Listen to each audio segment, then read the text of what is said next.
All right. Hi, everyone. Welcome to today's test management lecture.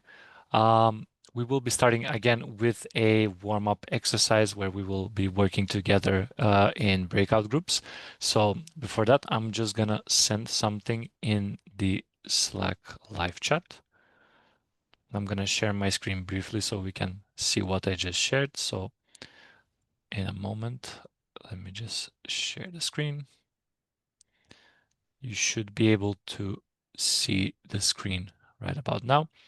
So I have just shared two scenarios. You will be divided into 4 groups. So 2 groups will cover one scenario, the other 2 groups will be covering the other.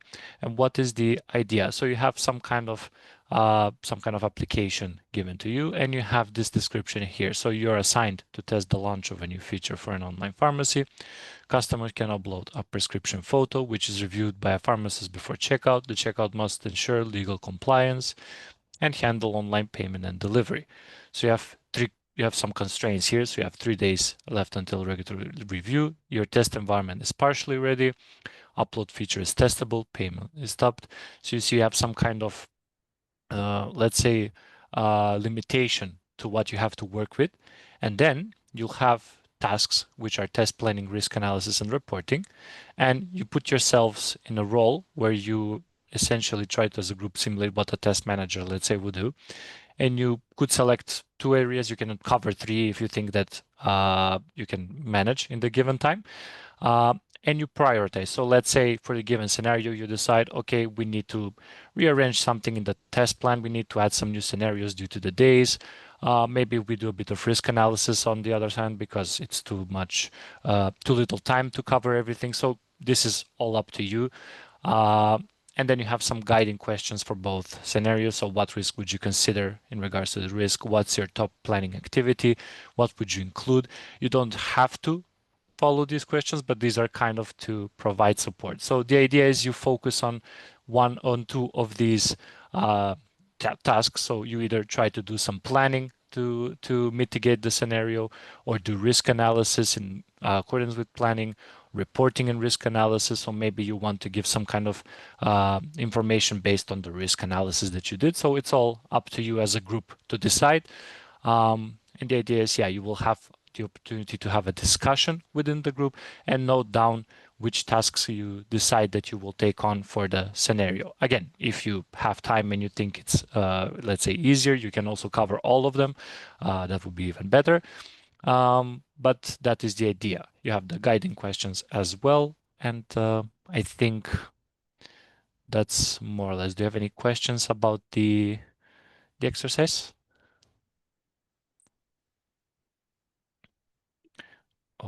Okay, I don't see any questions for now. Okay, great. Yeah, so then we will make the breakout groups now. What does stopped mean? Okay, I see. Let me just find it so I can give you a better example. Change the compliance. Tester my partial upload. Let me see.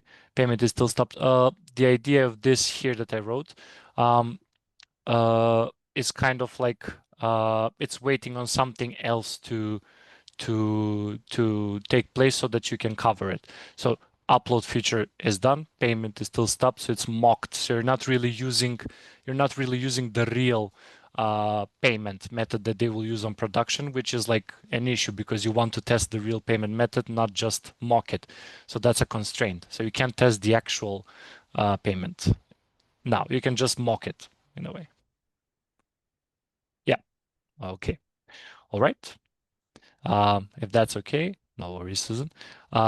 Jumani, you can do the breakout groups and we can start with the exercise. I propose we meet in about 10 minutes from now to have a little bit of overview of what we have covered in the groups. So again, you can have a discussion, note things what you think are important, and you can choose 2 to 3, however you wish tasks, and then we come together to see what we've planned out. Okay. Okay, perfect. So Raya has already, thank you so much, Angelo. Raya has already opened the breakout rooms. Folks, you know Okay. there is a Great. join button. Please make sure to click on that and join your group. 10 minutes and we'll see you after. Thank you.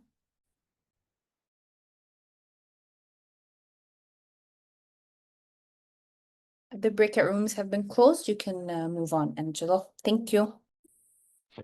All right, everyone. Now, again, welcome back first, and thank you for taking part in this. I saw, so this might have been a bit of a short time for this exercise. So moving forward, if we do something like this, which is a bit lengthier to read and to discuss about, I will definitely allocate more time and resources, of course, if necessary. No, no, I understand, Susan. I'm glad you enjoyed it. All right. Now the idea is you already did some kind of, let's say, uh, uh, noting of all the things that you discussed within the groups. So I would appreciate if you share within the live chat. You can do it as a group. You can do it as if you have some individual notes as well. What were your takes on some of the tasks? So what did you prioritize? You can also just write why you did it, so it's even more clear. But what was your train of thought for the scenario that you got? So you can start writing. I'll share the live chat so we can see some of the results. Do it here. Let me just see here. Share. Okay, and I should be sharing my screen now. All right, I see people are typing. So once the messages come in, we'll do a bit of a review. And in the meantime, I hope that all of you that did have the opportunity to have this discussion, I went into a few groups. I saw one, there was a very interesting discussion in group 3 going on. The main idea was to get you in a setting where you try to have a discussion with everyone on what you're trying to do under a certain time pressure, other constraints related to the application. So this is something that happens quite often, especially on more iterative projects, so those that follow Scrum. So you do get scenarios where these huge discussions blow up in the shortest periods of time.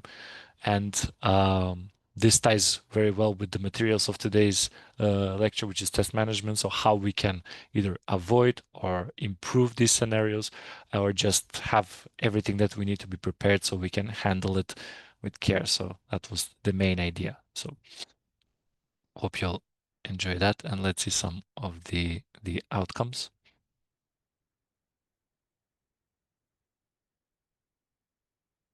Okay, we already have something from Susan. With only 3 days and reduced staff, identify and contain highest impact risks. All right, from risk analysis, that's wonderful. And then decide on executable tests. Planning. Reporting in this case is still important, but does not have the super heavy and is driven by analysis and tests. That's wonderful. So we see here the decision was to see what has the biggest impact in regards to the application, and then see what scenarios should be covered, part of the planning. So these two were the main approaches, as well as reporting being added at the very end, since it has some input from both analysis and testing. So that's a great way to go about it. You kind of try to use the input that you will get from the two that you prioritize, and still even manage to provide the reporting. That's wonderful. Theodora wrote, for the first scenario, I would go with test planning and risk analysis first. Test planning because the payment is stopped and still not testable, and low staff coverage. That's a wonderful way to go into the scenario, especially towards that point. Analysis due to legal compliance and short time left. That's wonderful. Again, risks are not always based on the software failing. And you wrote here due to legal compliance and short time. So these are not application related, more people related, and we will see these types of risks in the lecture. So that's a wonderful wonderful idea. Okay, Sibinu also took the risk analysis and test planning. Wonderful. I would add, it's also an option to plan out even the reporting with an automation tool. So that also can be a solution. again, it's not the highest priority in both cases, maybe, but it's still doable, and you can actually add it, as Susan mentioned, that within the test planning phase, so you can actually allocate some time within that to add it at the end and make it kind of as a result of all the execution. All right, let's see what Daniel said. I should do analysis before planning in order to understand the scope clearly before executing the plan. I want to ask Daniel, is this a question or like a clarification? Let's see then. Maybe says scenario 1, I would check the risk analysis first and then make a test plan since we only have 3 members. That's wonderful. So again, moving into the risk analysis and planning, then we have scenario from Ina saying focus on risk analysis and test planning.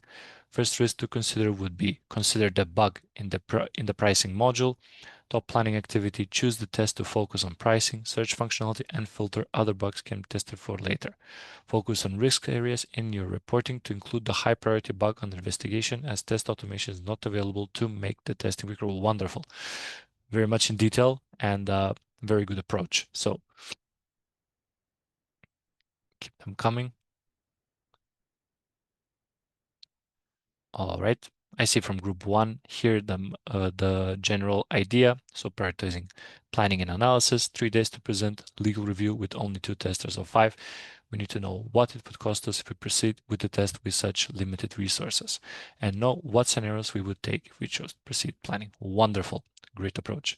So all of these approaches are phenomenal, and you can see that they're all different. So not everybody's agreeing for the same reasons, and all reasons at the same time make sense and are valid. So there's so much that you can cover. We'll only go through Francesco finally, and then we'll move on. So scenario 2, new pricing logic and filter functionality, priority due to time constraints, risk analysis and test planning. Risks to consider: unable to search for hotels, unable to book, non-functional filters with wrong results, wrong pricing, wrong vacancies, risk to book same spot multiple times. Then manual test to verify all common scenarios, end-to-end flow, stress filters and check if all results expected, split the testing group so every group can focus on the features at the time to be more accurate. Wonderful. I even like the suggestion at the end that you wrote for the planning and the analysis. So this is very in-depth. And although the second scenario is not so, let's say, tied to law rules, so this is more on the, let's say, functional aspect, not so much related to organization people, you still manage to tie down everything and to even write down some suggestions, so how you would actually distribute the plan, which is amazing. Okay, I will read additionally from this live chat. I saw there was one more point later during the break, but I hope that you all enjoyed really this exercise. So again, this was not to test your prior knowledge for test management. It was to get you in the setting so you can see what actually happens when you have these discussions regarding certain situations which you would come across projects where time is limited, scope is limited, your resources are limited, and you're basically set into the fire. So how you can evade them, how you can plan out something in this short amount of time, and what is the best approach. So very well done, and I love all the ideas. So I have to say kudos to everyone for taking part. Now, we saw what happens when we do not have something prepared beforehand. So these scenarios usually occur when we have not maybe done enough documentation review or requirements overview, or even just prep tech from a technical aspect. So this could happen to the development side. And one way that we can avoid this scenario, or at the very least have a contingency, so how we will handle it, is to provide test management.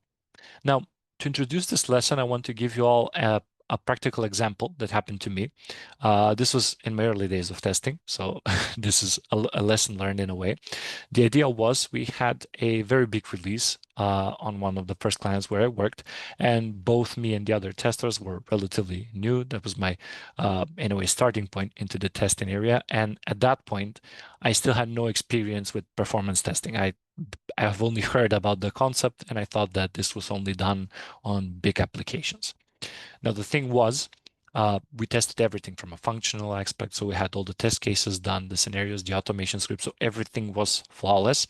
And even when the clients did acceptance testing, it was perfect. So no issues found. And then we launch the feature. And in the first, I believe it was 1 hour, the page crashes. Then we did a bit of debugging, both development and testing teams. So we're trying to get to the root cause, and it was a performance issue related to an image being oversized and then eating up a lot of the resources. And again, a lot of people joining the page. So it takes its toll on the server. And what was the lesson learned that we got is to incorporate performance testing both in our test strategy and in our process for upcoming features. So if we had beforehand added into our test plan, did risk analysis that if they upload this many images, should we consider what size are the images, what format are the images? So we never actually thought about this. So if you do not take into consideration all aspects when working on an application, especially from a test perspective, it could go into chaos in a way, and that's what happened. And afterwards, we of course implemented this in our test strategy from the get-go. So that is what we will be learning today: how to get out of these scenarios, how to avoid them in total. So not come across these scenarios, and how to prepare ourselves if worse comes to worse. And after today's lecture, you should be able to create, manage, and monitor test plans. We will have a lab exercise tied to this, explain the various stages of the test management process, which are very important, explore techniques for efficient test execution and reporting, and use test management tools. So I just want you all to note that although test management sounds like it's only done by a certain person who's, let's say, in charge of testing or the overall project, test management in itself relates to taking care of different aspects of the testing lifecycle, of the test process. So it's not only related to a single person doing an overview of what everybody is doing.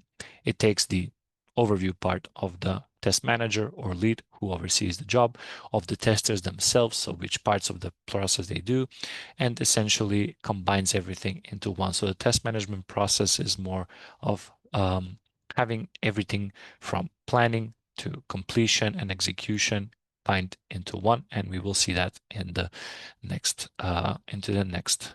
page.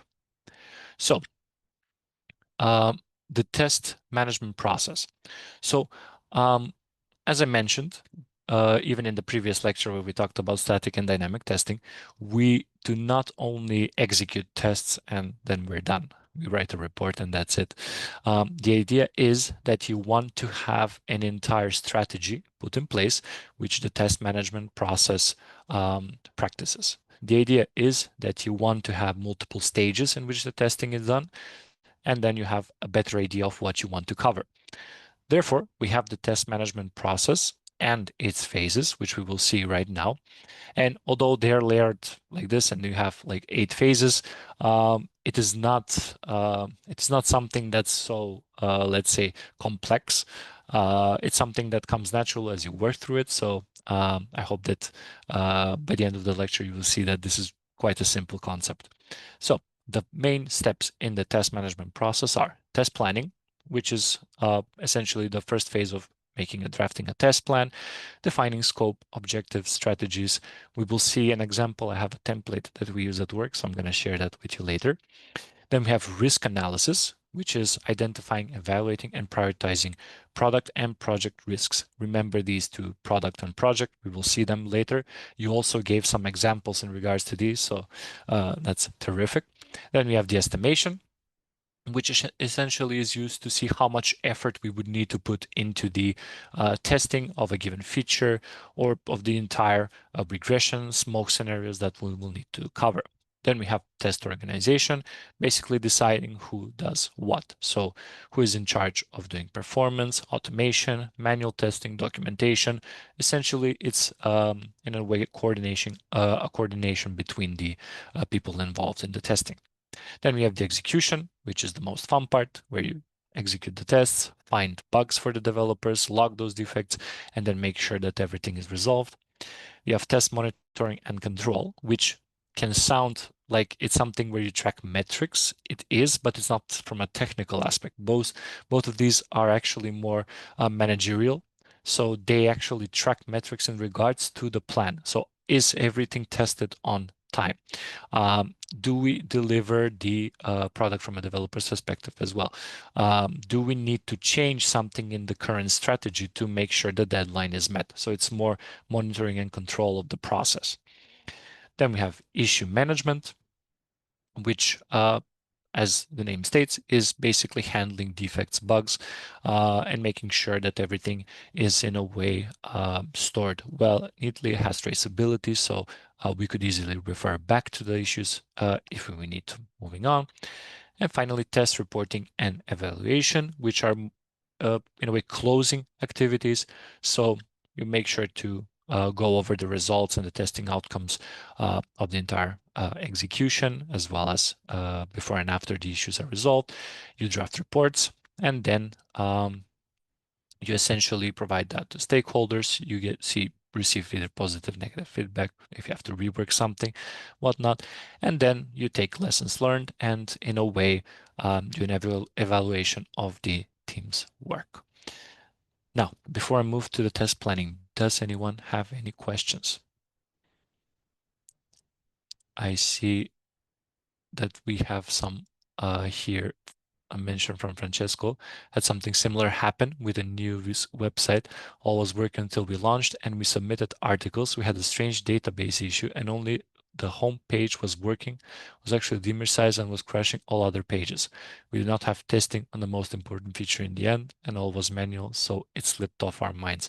Yeah, so this is something that can happen. And again, if you have all of these steps in a way, if you follow all of these steps, I can guarantee that this is definitely something you will have covered. One thing I can recommend is I also have, especially at the start of projects, I have like a bullet list and I just follow and make sure that I go through every bit of the test management process. So just to make sure that I've cleared up everything, and then I provide that to other team members and they also add their points. So it's quite useful. Okay. If we don't have any questions, then I will move. I see one question from Bibi. May I know the assign roles part? It's based on numbers of members or based on the case difficulty? That's a very good question. The idea of assign roles is more or less based on the number of members and case difficulty, actually. What is the idea? So let's say you have a project with 15 developers and 3 testers. The idea is one of those testers is the lead, most often the one with the most experience on the project itself. And let's say you have 6 features. If you have a feature that requires more time or requires more expertise, you want that one to be handled by somebody with more experience. So even though you have 3 members, you could assign only 1 member to cover that one because they have a wide expertise, and it will be more difficult if they work together on it. So it's both numbers and difficulty, but most of the time it's just numbers. So you see how many people can take how many tasks, essentially. And they're usually divided. One tester usually has around, let's say, 3 tasks in that scenario, and in similar difficulty, of course. Hopefully that answers the question. Okay. Wonderful. Then we will move on to the test planning. So the first phase that we come across is the test planning. And test planning is basically, no worries, maybe, one of the essential parts where you start, especially when you go into a new project. The idea is here you want to discuss what you will test, why, how, and when. So these are the key words that you want to keep track of when working on such test plans. And the idea of the test plan is not only that you decide what you're going to test, you also need to define a scope, go through some risks, and make sure that you have a timeline of what is going to happen and when. And we will just see which points I just referred to in this brief explanation. Now, the test plan has a structure, And these are its key components. Now, while we will go through some points, it's good to know that different requirements and different projects could require a bit of tweaking in these points. So you could actually have different points at a given time, but these are more or less the ones that you will always see. Then you can add additional ones. I will mention some examples. I will also show you one test plan. So let's dig right into them. So the first one is the test objectives and scope.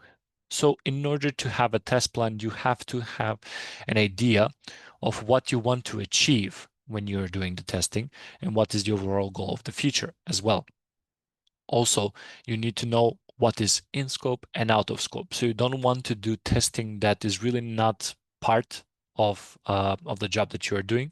For example, if there is a third-party API, so it's developed by a separate company, you definitely don't want to lose time testing that when your job is to focus on the feature. So defining objectives and scope is very important to make sure that we know how to allocate our time and resources. Then we have assumptions and constraints. So here you generally discuss about conditions that you believe to be true, so hence the assumptions, and about limitations, so what you cannot do, similar to what we saw in the exercise. The idea is you want to know what are the areas which you will maybe have less resources or maybe some user stories that will block you from testing. So these are essentially just assumptions as stated. These are afterwards clarified, so as the entire development lifecycle goes, obviously.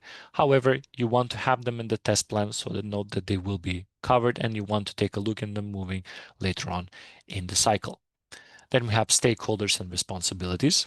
It's key to have this point here because you want to show all the participants within the testing process, and you want to have clearly defined roles and communication paths. It's good to note that the stakeholders here that we will see, and we will see them in another page, do not refer to the client. It's more or less to the people who are tasked with testing. So for example, let's say me and George are working on a project as testers. We are stakeholders and we have our own task information. So what we need to go through, essentially, we have ownership of those tasks. So just to make that clear. I see a question from Valentina. So these components are all mandatory or based on the project testers decide which one to use? Well, let me give you a better idea of this. So when you draft a test plan, you don't necessarily, you will have these points. It's kind of natural to add them. When you will be drafting the plan, you see, you want to know, let's say you want to know what you need to test. Hence, you have the scope and you have, in a way, the objective. You know what you need to test, so you know what is the result. Then you will probably want to know what you need to do in order to start the testing, when you finish the testing, entry and exit criteria. You will have an approach. Am I going to do this with automation scripts or manually? So essentially, when you think about what you're going to do, all the activities, they're all part of the plan. And these are mainly the main points that you think about. Obviously, again, this differs from project to project, but these are the main ones that you take into consideration. So again, you could have 10 more points than these. So it all depends on what are the requirements. I see Bean also has a question. So what is the difference in here in the sense of stakeholder and product owner? So the product owner is somebody more often from the client side. So they are the actual product owner. The stakeholder in this sense is the owner of the task. So the owner of what is going to be tested. For example, let's say, Bino, you have a ticket. You developed a search for the e-commerce site.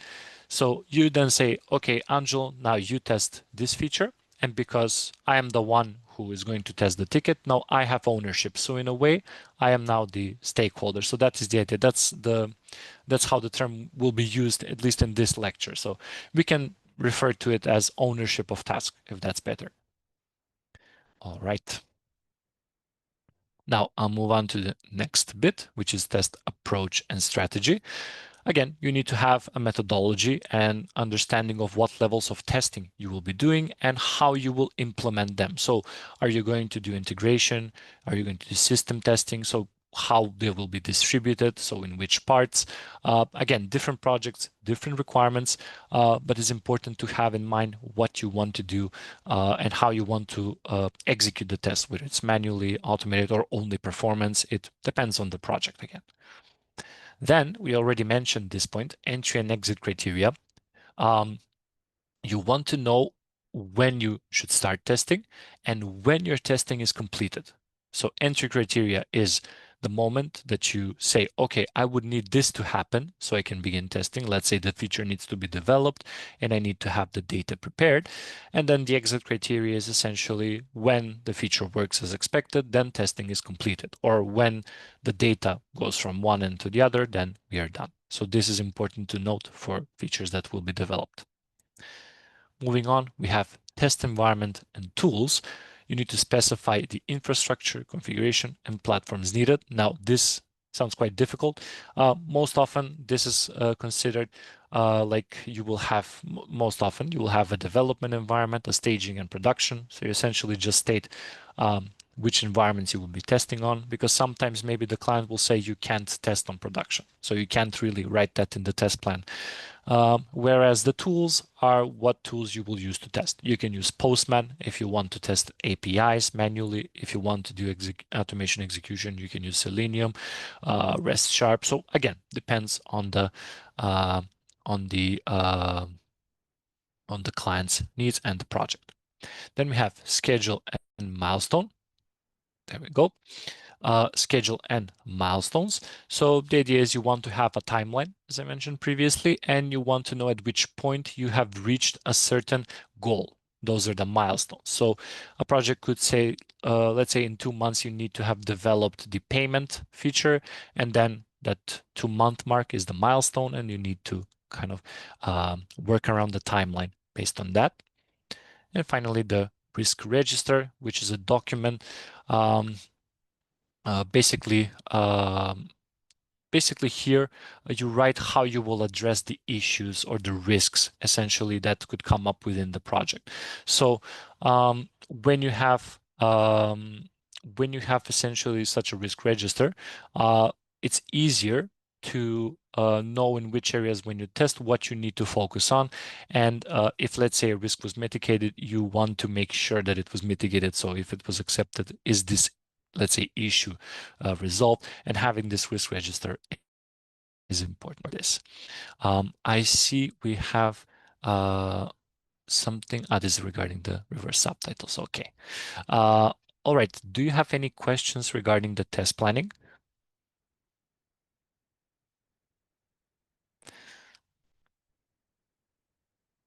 If not, I want to share with you just this template. I can also, if that's okay, send it over and you can all have. So this is basically a test plan. This is, let's say, like a mock-up. So we're just using this as an idea. So what we need to put, our test plans look a bit more structured, right? So this is not in its full. So you see we have some kind of abstract explaining the document. Then we have, so this is the people who take part in the entire testing. Then we have the contents. So we see some of the information that we discussed. So we have suspension, exit criteria, define test criteria, define scope. And if I scroll down here, you see some general information. So you see all the phases that we'll discuss: analyze, design, define test objectives, plan. So there it is. We have some of these points. You have, so this is like a guide for the test plan and also showing all the phases that you need. So you have define scope of testing, explanation here, identifying testing types, documenting risk and issues. This is the risk register that we mentioned. Create logic, define objective, define criteria, resource planning. So this is the organizational part, plan test environment, schedule and estimation. So you see, this is essentially what you will be looking to add in your own test plan. I can also share this later so you can have it. It's quite useful. We made it during project because we needed to do a bit more, let's say, planning and in more phases. So it really came in handy when we had to do new plans all the time. So, okay, let me just see if I'm, there we go. All right. let's move to risk analysis. Now, risk analysis essentially trying to see and understand what are the risks of the product and the project. So this not only refers to issues, so I want to mention that before we go into detail. And the idea here is you try to see what are the things that could impact the project and how can they impact it. Now, there are two types of risks. One of them is project and the other is product. Now, project risks are more related to the organizational structure. And what do I mean by that? It's not related directly to the function of the application. So it's not related to issues with the application or with some defects that we discover or some potential security vulnerability. So this is strictly organizational based, meaning people or third-party vendors. So we'll see some examples here. We have them written. So organizational risks. So you can have shifting priorities, budget cuts. So if there are budget cuts, there could be the scenario where somebody has to leave the team. So you need to see, can that be mitigated by the same number of people that we still have?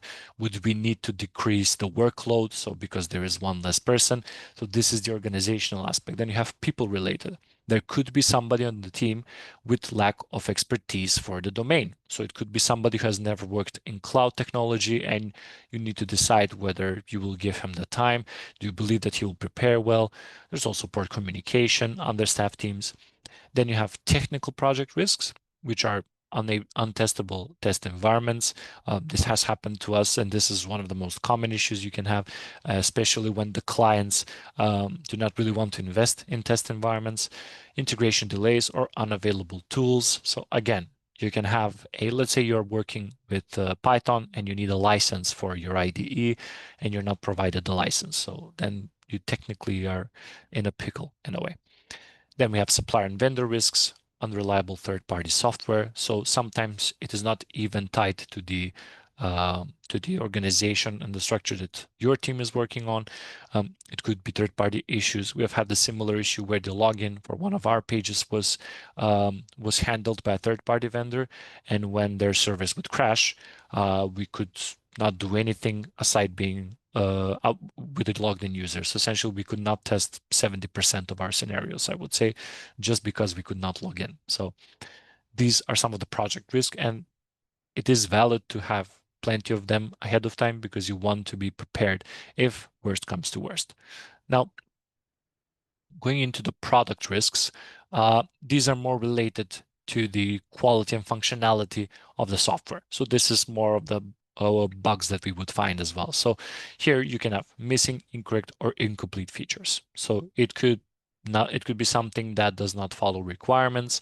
It could be that the developer decided to just write whatever came to their mind, just put it up there. This is still a risk. So you don't, again, connect it to the project, but again, in the product ones as well. You can have data loss, corruption, something that's more tied to vulnerabilities. You can have lack of compliance, poor performance under load, the issue that I mentioned earlier on the project where I worked. Inaccessible user interfaces. So again, more things that are tied to the application. And the idea is you take both of these into consideration when you're working on the test plan. Now, this part where you go through these risks is known as risk analysis. So you take the different aspects into play, and then you try to see, okay, based on my project, I've identified that I have the following risks. I need to assess and prioritize them based on impact, based on priority for the product itself. Now,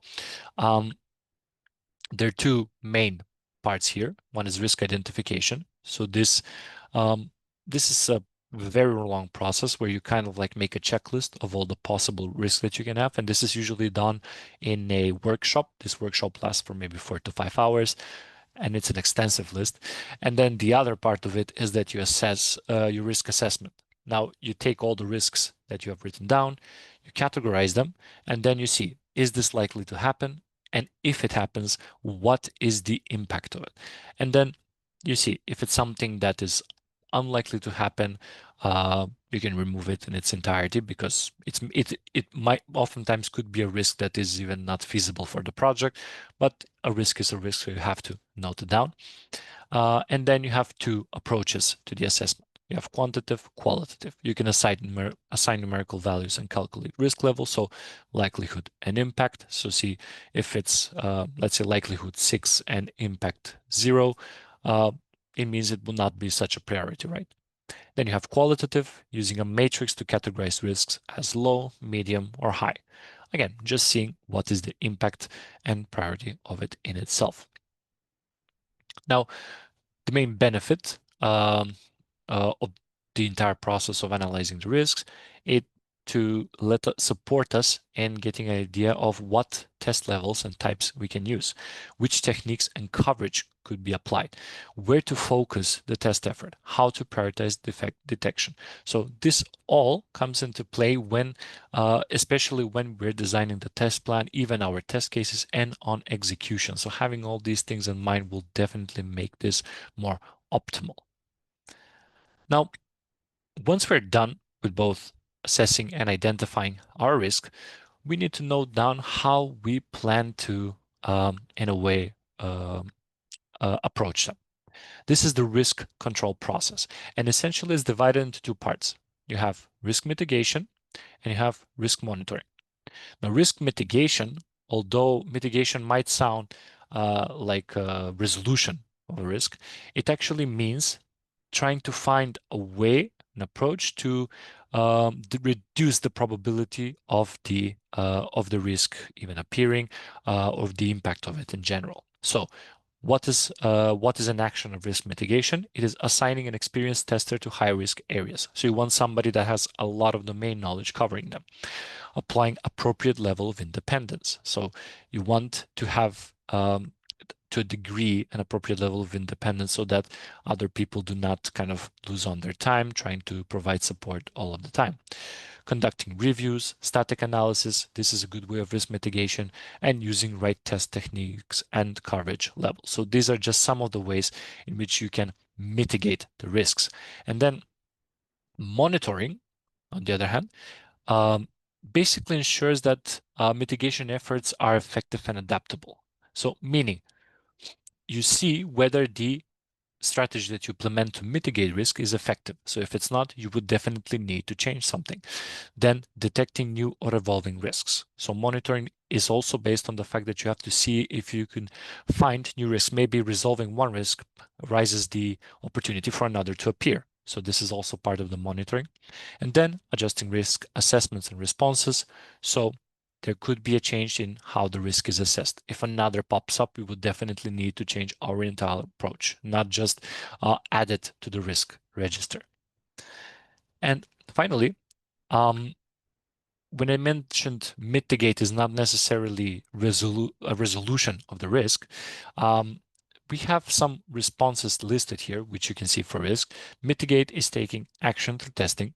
So again, it doesn't mean that the risk is covered if we do this. Then you have accept.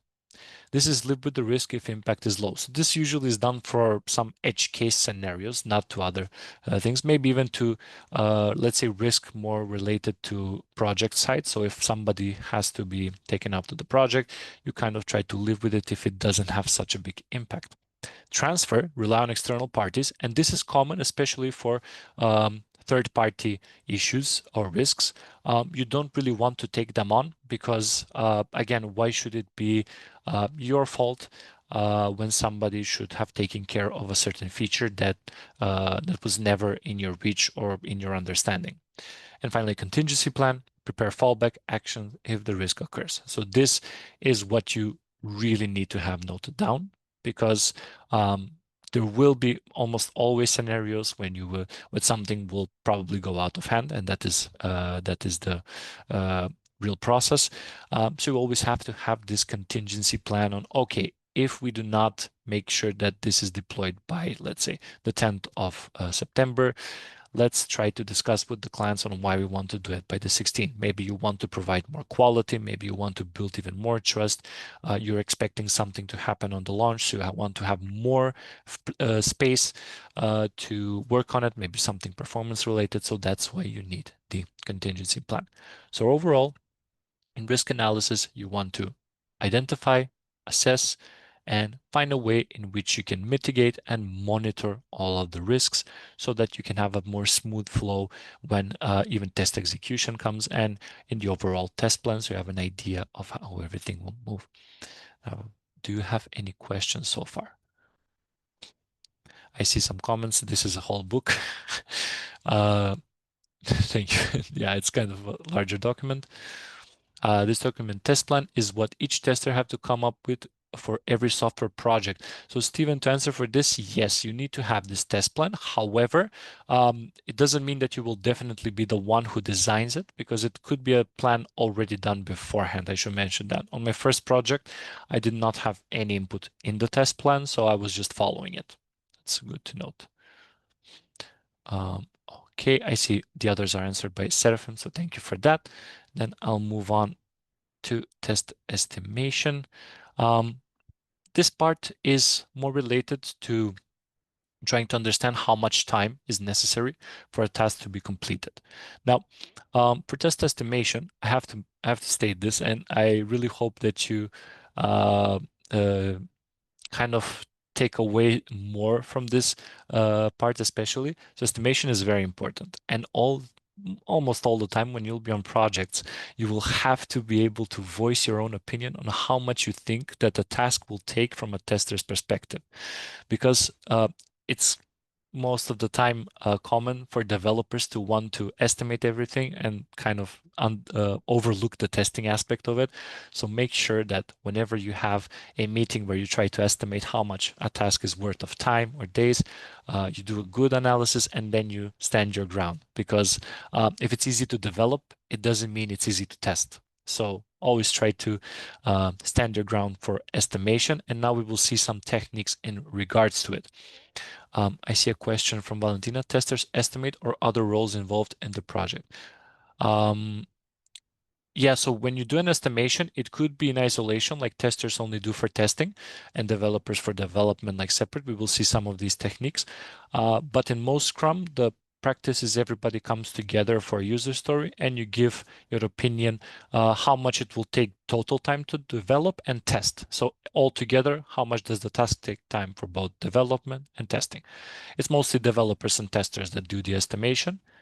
And then Scrum Masters can say, no, you don't have that much time. So that is the gist of it. Now, one estimation is based on ratios. What is the idea here?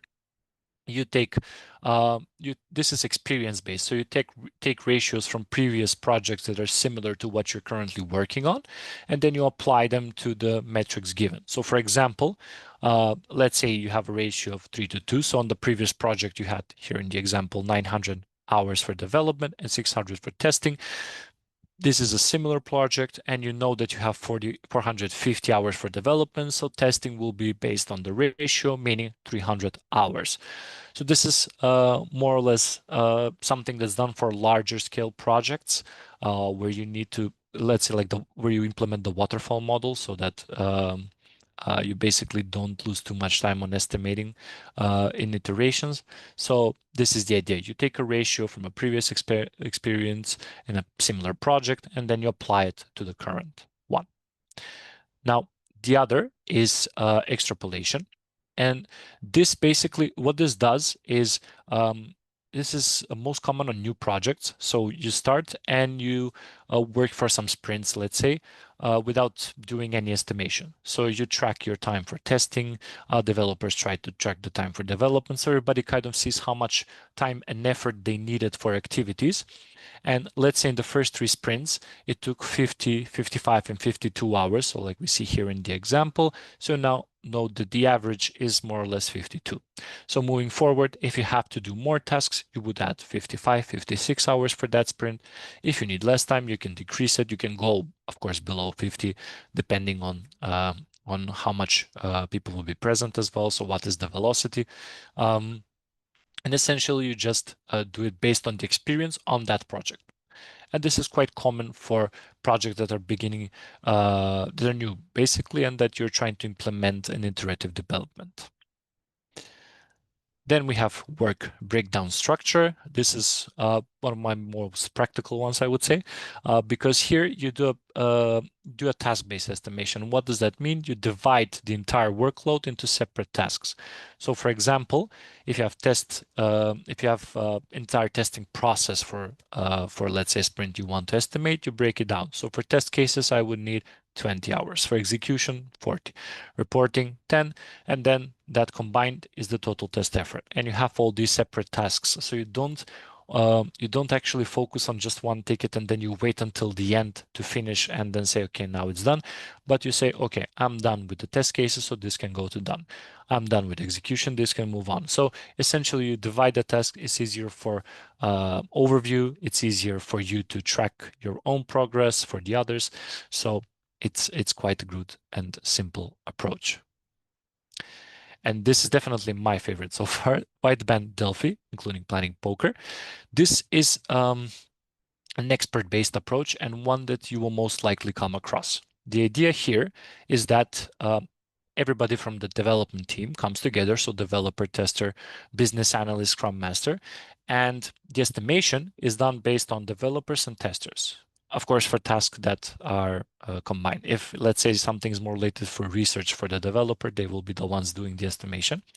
And what you do is everybody gives their own estimation at the same time, and you then discuss if there is a big difference between one estimation and the other. Let's say I said 3 hours and I don't know, John said 10 hours. We need to discuss. So why do I think that it's only 3 hours when he thinks it's 10 hours? And it's good because you get a lot of insight from different perspectives, both tester and development, and the Scrum Master, if they have experience, can chime in as well. And you more or less come to an agreement between each other to see what is the average or what is the most ideal for the project at that time. One such example is planning poker, where everybody has a card. They have like 5 to 6 cards depending on the project and the estimation technique. And then everybody selects. Let's say you have cards with 1, 3, 5, and 7. You say it's 7, I say it's 5, and then let's say John again says 2, and then John says this is very easy for development. But we say, okay, it might be easy to develop, but we have a lot of accounts to create.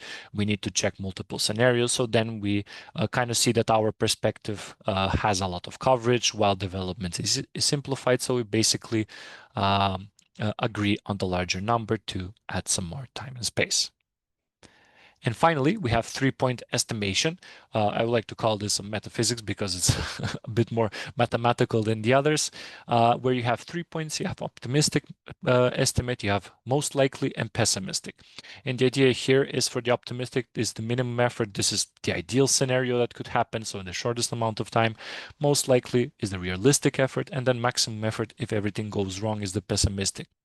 You use this formula, which you don't have to follow by heart by any means, and then you essentially see what could be the deviation, meaning if you calculate with the formula that 10 hours is what you will need, the deviation is that it could be plus or minus 2 hours. So ideally, you can finish this in 8 hours, but most likely it's 10, and then worst case scenario, 12 hours. So that is the idea behind it.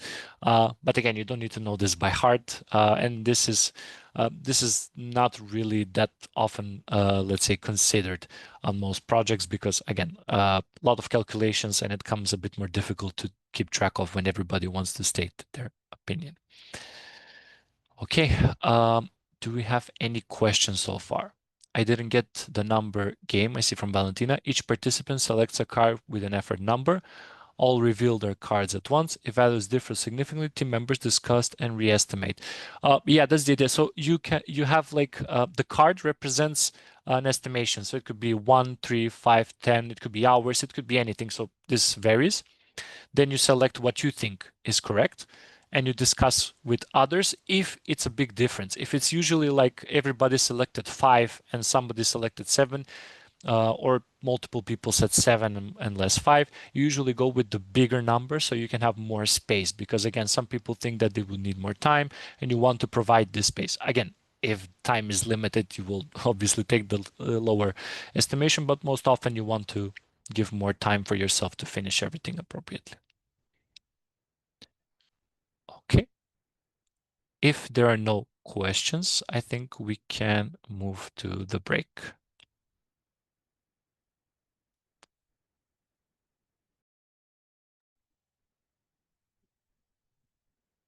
You can take it away, Angelo. Thank you. Okay, thank you. I will continue sharing my screen. Okay, let me just see if it's all right. Yeah.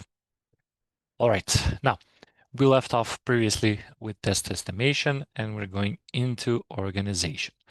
Now, the idea behind test organization, as we mentioned a bit in the beginning, is that you want to have a clear structure and overview of the team activities of who takes over what. So kind of coordinating what will be happening between the people that will be taking part throughout the testing process. Some of the importance of test organization as listed here are clear roles and responsibilities. So knowing the role of each team member, making sure that they're accountable and clear on what their task assignment is crucial so that everybody could work on their own task effectively. Then we have efficient resource utilization, so optimizing the use of resources. This includes personnel, tools, environments. So essentially, everything that will be within the entire project. Improved communication and effective issue management. So these are just some of the things that come hand to hand when you have a good and clear test organization. And then to understand how to do this, we also have a few steps. The first one is related to defining the roles and responsibilities. So specific roles are test lead, defect manager, test manager, performance tester, automation tester, depending on this on the size of the project, of course.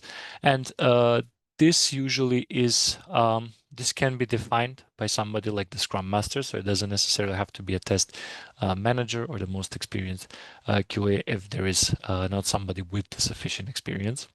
Then establishing communication channels, so setting up meetings, status updates, and reporting mechanisms. So essentially putting the entire, let's say, infrastructure that will be used for the communication. Developing a resource plan, so essentially how the tools, environments, and the people will be working within the entire process. Implement issue tracking and management. So also the decision on adding which management system will be put into use. We will also talk about these later on, and we will use one for the lab exercise.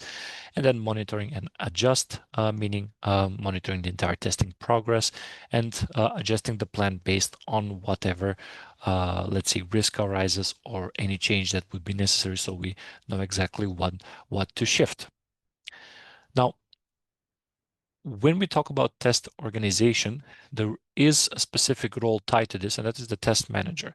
So this is a person who most of the time oversees the testing phases and is not so directly involved in the testing. So this more goes to the test engineers, let's say role, whereas the going over the phase, monitoring everything, of course, doing some testing, but more or less more focused on the entire process itself, is the test manager.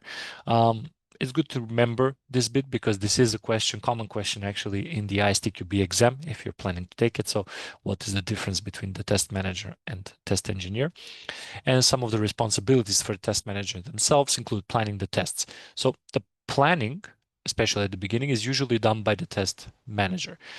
Yes, there can be input from the testers themselves, those who are involved, especially since they all could have different experiences, but mainly the person who drafts it, sends, and does the entire communication is the test manager. Setting up testing environment, again, ensuring tools, system setup mimics real-world usage is part of the test manager's role. Managing the testing team comes as a given. So deciding who takes over which part, what the reporting mechanism will be, so on and so forth. Monitoring reporting, so tracking test status, we will see a bit later with the monitoring control. Ensuring quality, this is a given. And then we have communicating with other teams. So if there are different teams working on the project, it could be that there are 10 development teams actually place. So this is where they come into play. So to not waste up or use up the time of the other testers while they have their own work, the manager is basically tasked with doing this communication. Finally, adapting and improving the process. So if there are any needs to adapt what was previously planned, the manager is the one who calls the shots for this. And of course, refining tools and practices is also part of it. So kind of improving what previously maybe did not work, or just making adjustments so everything that worked could work even better moving forward.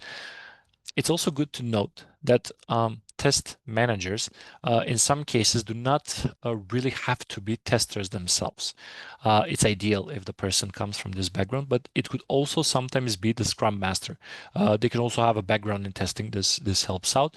But when they're smaller scale projects, you usually would have one or two testers going and doing everything on their own, and especially when they do not have such vast experience, it could be the Scrum Master that supports them with discussion with other teams, supporting the test planning with the environment setup. So they could be the one that discusses with the clients how they can use up these resources. So test management is not a role only linked to testers themselves. This is also a question on the ISTQB, so it's important, so you can note that down. Any questions so far?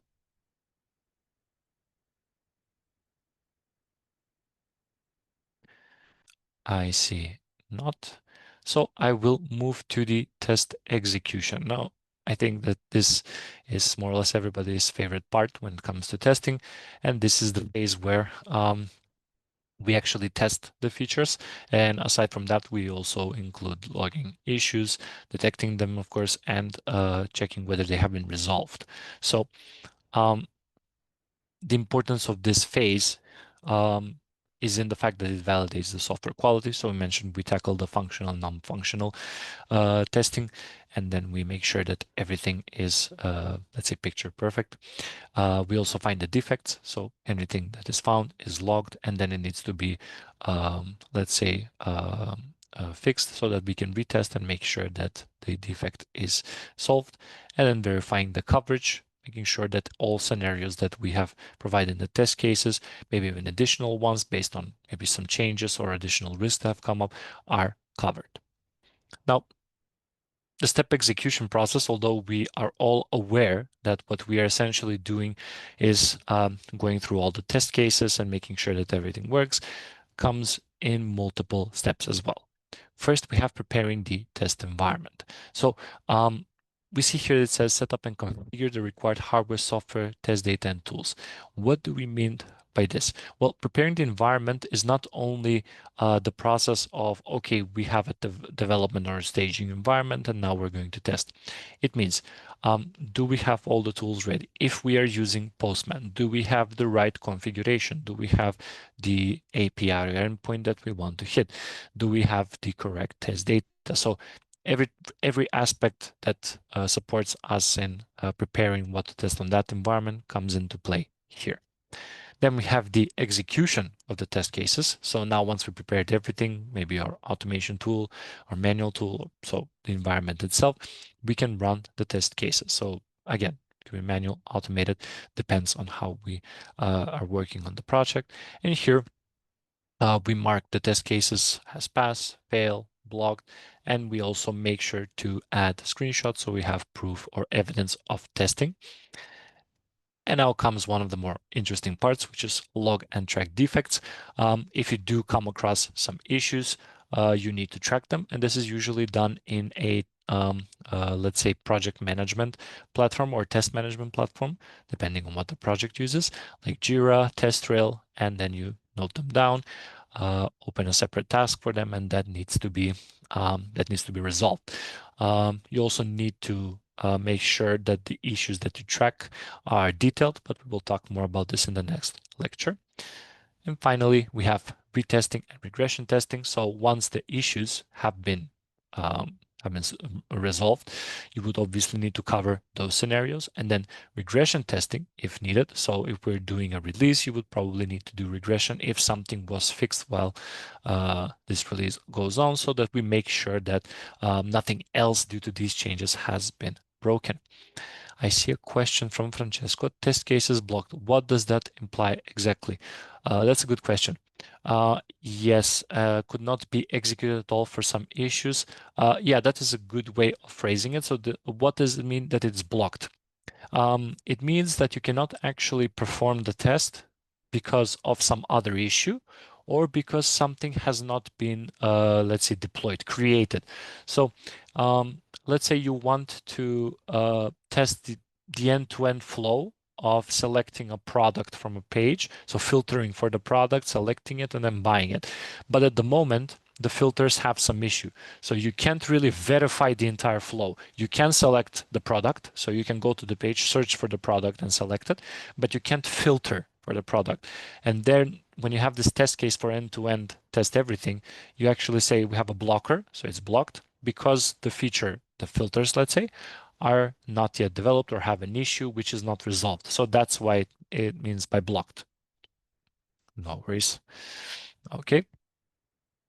Now, one important aspect of test execution is to prioritize test cases. And this comes as a given. When you want to execute your tests, you need to have some kind of structure and order in which you will do so. And the way that you will perform the execution heavily depends on the project and client needs. The good thing is that you have some prioritizing strategies and you can rely on them. These are the most common ones that are used.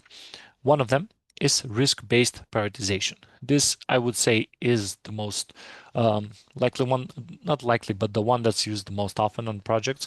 And basically, it's prioritized based on the risk level.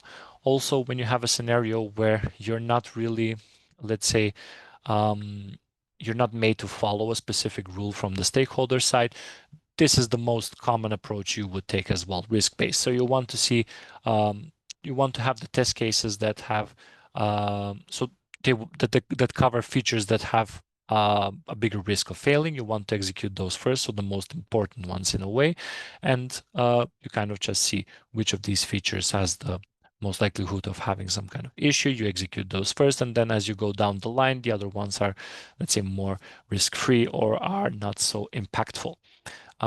So the idea is you want to catch the biggest issues as early as possible. That is this approach.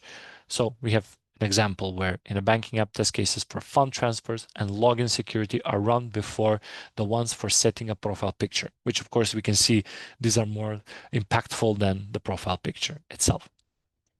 Then we have coverage-based prioritization. So this is when you want to cover as much ground as possible. So you want to have, let's say in a way, widespread action on the application. So you want to get as much of the components validated in the fewest amount of tests. So that is the idea behind this. Again, this is not so common when you do not have any rules for the approach, but if provided this, if this is a must, then you'll have to do it. And the idea is if test case A covers 6 unique input conditions and B overlaps heavily with A, you prioritize A first. Again, you see that B has maybe something that's similar to A, so that's why you go with the one that has a bigger coverage. Then we go into requirements-based prioritization, and this is based on what are the client requirements. So if you have a user story that has some kind of, let's say, written requirements deviated from the product owner themselves, so this is what they want at that moment, you make sure that these requirements are the first thing that you test. This is also very common in most Scrum projects where you will have these requirements and you will first have to base your test cases out of them. So those are the first things they will you will test, and these are usually added in a specific order by the stakeholder, so they do have some kind of priorities, not that they're just put there and you see them and you wonder what could be the most critical. And you see here we have like high priority in an e-commerce platform, high priority features like checkout and payment are tested first, medium priority like wish list are tested next. As I said, they have some kind of order which is based on the client's priority. This is one of the most common ones that clients do request. They want first their side to be checked. These are the tests that they also run. So most of the time they will not cover some functional scenarios that you can think of, but these are the one scenarios that they definitely want to have checked. So they will have them in a specific order. Now it's very important once you have this test case prioritization done, that it's not always smooth sailing. So this relates a bit back to the question that Francesco actually mentioned for the test case blocked. It could be that you have some kind of dependency between test cases. So we mentioned that the test case could be blocked. So let's say this is the high priority test case that we have for the let's say use the banking application for the payment. So you need to check the finalization of the payment, but you cannot because your profile is not complete. It's, let's say, maybe an absurd scenario, but your profile is not complete. So they need to verify. They need to have a picture from your ID so they can verify it as you. So you then have to go back. You have to retest the low priority scenario, which is the one where we have to maybe even upload a picture, and then you continue on to that test case. So that is in a way also the blocking that we mentioned earlier, and you can't have such dependencies between tests. Even though some tests are more important and more impactful, they could rely on a low priority test case, and in that case you have to execute that so you can continue on the most impactful ones. Resource and tool availability. So some tests require some specific environments, datasets, and automated frameworks. So this also relies heavily on the clients. They could also not allow you to do automation. So you will have to kind of reorganize how you, let's say, make the test cases, because if you had imagined at one point that you will be automating these scenarios, and then you come to the conclusion that, well, you cannot really automate, the clients change their mind, you need to take this could be actually a risk that we will see later on, and you need to adapt accordingly. So these constraints are sometimes put into place. We have test data readiness. This is in a way a given. You have to have corresponding data ready for the prioritized test cases. So you cannot, if they're especially data reliant, you need to have everything prepared beforehand, like we talked previously in static testing, so that you don't have to generate the data as you are testing, which results in heavy delays and also late execution, which is not ideal. So essentially, for the test execution, it's very important that we follow the steps while performing it. So we have everything prepared for the environment. We have the test case prioritized based on what we structured previously, and to understand that even though at some point we might have to do something that's low priority, low impact, it is a dependency. So we have to kind of follow all the constraints that come with the execution cycle itself. Do you have any questions for the execution bit?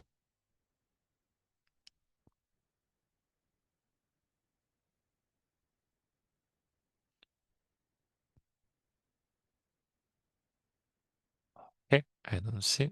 All very clear. Thank you, Francesco. Let's move on then to test monitoring, control, and completion. Okay, so again, not to confuse you all, these are more managerial activities. So monitoring, control, and completion does take into account metrics, but it's more related to the progress of the process. So not to such specific technical and functional aspects of the application. So what is test monitoring? Test monitoring is the process of taking data and analyzing test-related information that supports that we use to track the progress of the entire process. So what do? We see at which point we are currently, and we see what is the progress. So how many tickets have been tested, how many bugs have been detected, maybe what is the, let's say, what is the status of some of the tickets that maybe have been pushed back due to some other constraints? So do you have any progress there? And essentially, you take all this data and then you compare it to the timeline, to the initial test plan. Is it all according to plan? Do we need to do some modifications, so on and so forth? And some tools and methods that are used for this include Jira, test trail, Q-test. So these are tools for essentially managing the project and the testing flow itself. Metrics and KPIs such as defect density, test case pass rate. So you can also see this. Maybe the test cases are going about 70% passing, meaning that more or less all of the features that are being developed need to be reworked and then additionally tested. Daily stand-ups to basically see if there are potential blockers or just align with everyone of where they are at the moment. Some of the metrics could be project progress, test progress, product quality, defects of volume, severity. These are basically all related to the testing process as a whole, as well as the issues that have been uncovered and how much has been covered at that given time. Now, while we monitor and we get all this data, once we have everything in hand, we come to the process known as control. So control uses everything that we monitored, all of the data, and kind of takes corrective measures or actions when there is some kind of change in the plan. So let's say too many of the tickets have, too many of the, let's say, features have issues already discovered and all of them are being reworked or modified. So we know that given the velocity or the amount of features that are developed and have issues, we would need to have more time in order to test them thoroughly. This means that the milestones will have to be moved, and that is where control takes place. If we move them, will be okay for the clients, will it be okay for the entire team? So this is essentially the control bit. So reprioritizing as we see test cases if a risk becomes an issue. That's also one way to use control. Recess entry exit criteria due to rework or delays. So again, if we do have this delay, do we need to dial it down on the exit criteria if some are not of high importance? Adjust the schedule, so the timeline, mentioned it. And the way that you can do this is, again, you can use the defect tracking tool, Jira. You can use Bugzilla. This is, let's say, not so common to use, but again, so you can use those to kind of support the changes that you're planning to make. You can do some replanning, reprioritization. This is the most common approach because that way you basically get a better and more smoother way of operating moving forwards, because there will definitely be some tasks that could even be left for some future releases. So that's the most common approach. But the idea is they go hand in hand. So this is usually the role of the test manager. They monitor the entire flow, and when there are some deviations, they make sure that they act upon it, whether that be a change in the milestones, in the timeline, within some of the tickets that we reprioritized. That depends on the situation. Now, test completion.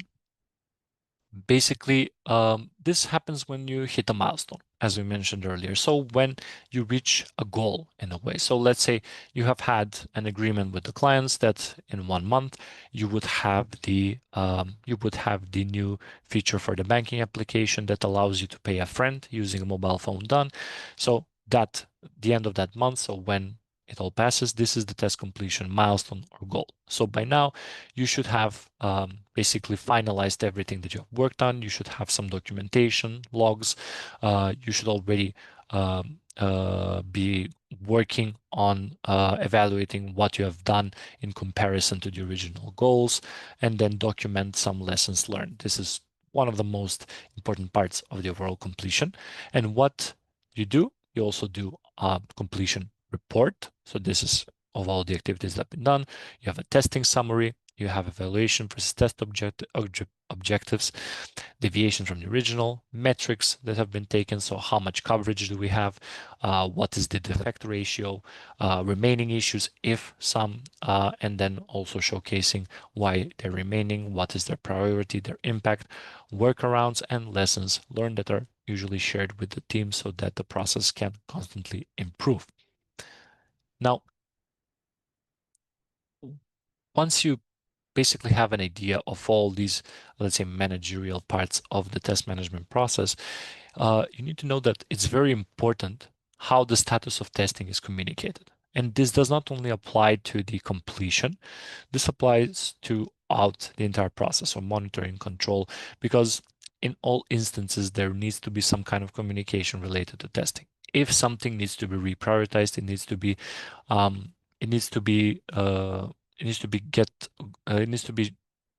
let's say, communicated to the clients themselves, either through mail, either through stand-ups, either to any channel that's agreed upon. So you can do verbal updates on stand-ups, stakeholder sync. Usually these are the ways to go when you want to do some changes.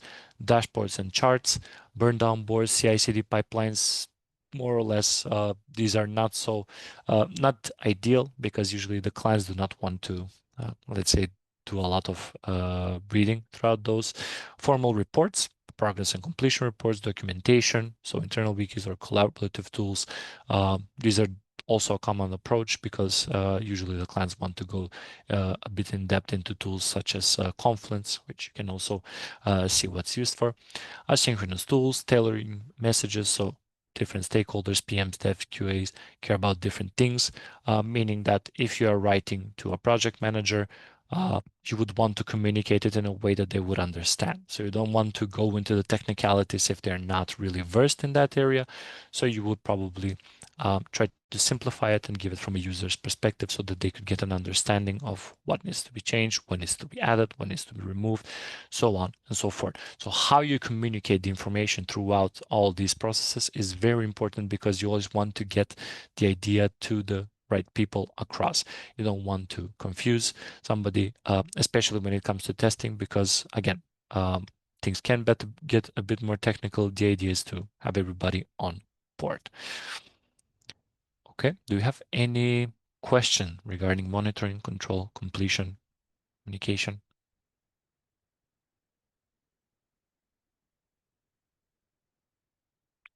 Okay, I don't see any questions, so I will just move to issue management.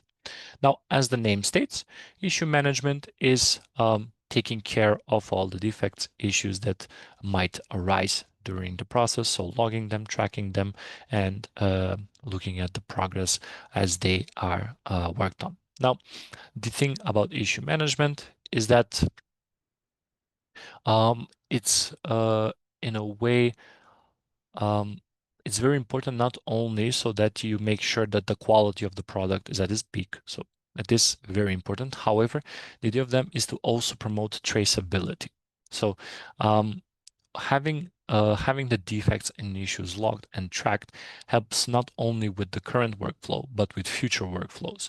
It could be a case that you track and find an issue related to a feature that, when remodeled in the future, could have the same issue occur. And let's say it does happen, it would be a lot easier for the person working on it in the future to go back, see what was the issue, see what was some of the solution provided, and either reuse it, modify it to make it even more better so it doesn't occur again in the issue. And essentially, you provide a way to support somebody working even later on in the project. So that's why it's important to have very good issue management and to track any defects. So even if the defect is small as to, let's say, even some padding that is out of the requirements, it's important to keep track of them. So whenever you're in a scenario to be told, don't create an issue, this is not that big of a bug, make sure to always document it. So any issue needs to be documented and managed well. Now, when it comes to the steps for issue management, there are a few to be followed. One is identifying issues. So you test, you find some kind of issue, or maybe you just monitor non-functional requirements. You see that something is not up to speed, and then you say, okay, this is an issue, and then you document it. The idea when you document it is to do it as clearly as possible, meaning you want to write steps, which is the most common approach to documenting them, and you want to put details so that anybody who gets access to this issue understands what is the problem. So it's not only you, the person that needs to understand it, but rather the team and the stakeholders as well. Then you have log issues, so recording the issues in a centralized system to make sure they're tracked and managed efficiently. This means adding them to either the test management software like Jira, if you use a test rail, so whichever you use, you want to have them there. And it's very important to also add proof. You want to either add screenshots, you want to add log information, so maybe copy paste something from the terminal if it is shown like that. Essentially, you want to have these these things recorded together with the steps that you write down. Then we have prioritize issues. So other than just creating the issue, you want to make sure if you find multiple to write them in an order in which the developer will know what needs to be fixed first and foremost, because there is scenarios where you won't have enough time. So you want to make sure that the most important and impactful issues are solved if there needs to be some that are left for a next iteration of development.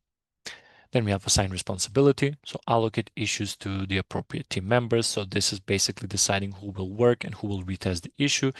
Usually the person who worked on the feature and the one who discovered are the same people who will also rework it and retest it. So to keep it simple so that other people don't need to read too much into detail about the issue itself.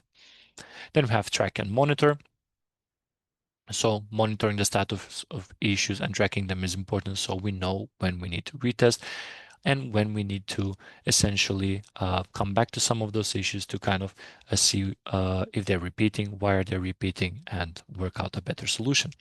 Resolve issues. So once everything is done, you make sure that so you retest and see if everything is working as expected. And then after that is done, you move the issue to the finished state. Finally, evaluate and learn. So after the issues are resolved, you want to make sure that you note down the root causes if you manage to get through them. And if not, it's good to discuss this with the developer so that you can have an idea of what has happened for future reference. And then you can add those experiences into test plans, test cases, which is very effective for promoting shift left testing. And also you can even improve issue management if you notice that some of the things that you have done were maybe missing some extra steps, or if you get any additional ideas from the process itself. I see a question from Francesco. How often, based on your experience, the team prefers to put a patch on an issue?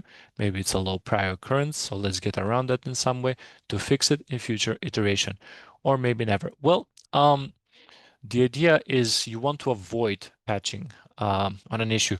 What we do, we want to be always transparent. So you don't want to push things under the rug for clients. What we usually do is if we do have this low priority issue, we first discuss it with them and we try to showcase why it is low priority, low impact, so they can have an understanding. And we always make sure for it to be something negligible. So something that either nobody might notice or something that nobody would mind even if it's there for a bit of time.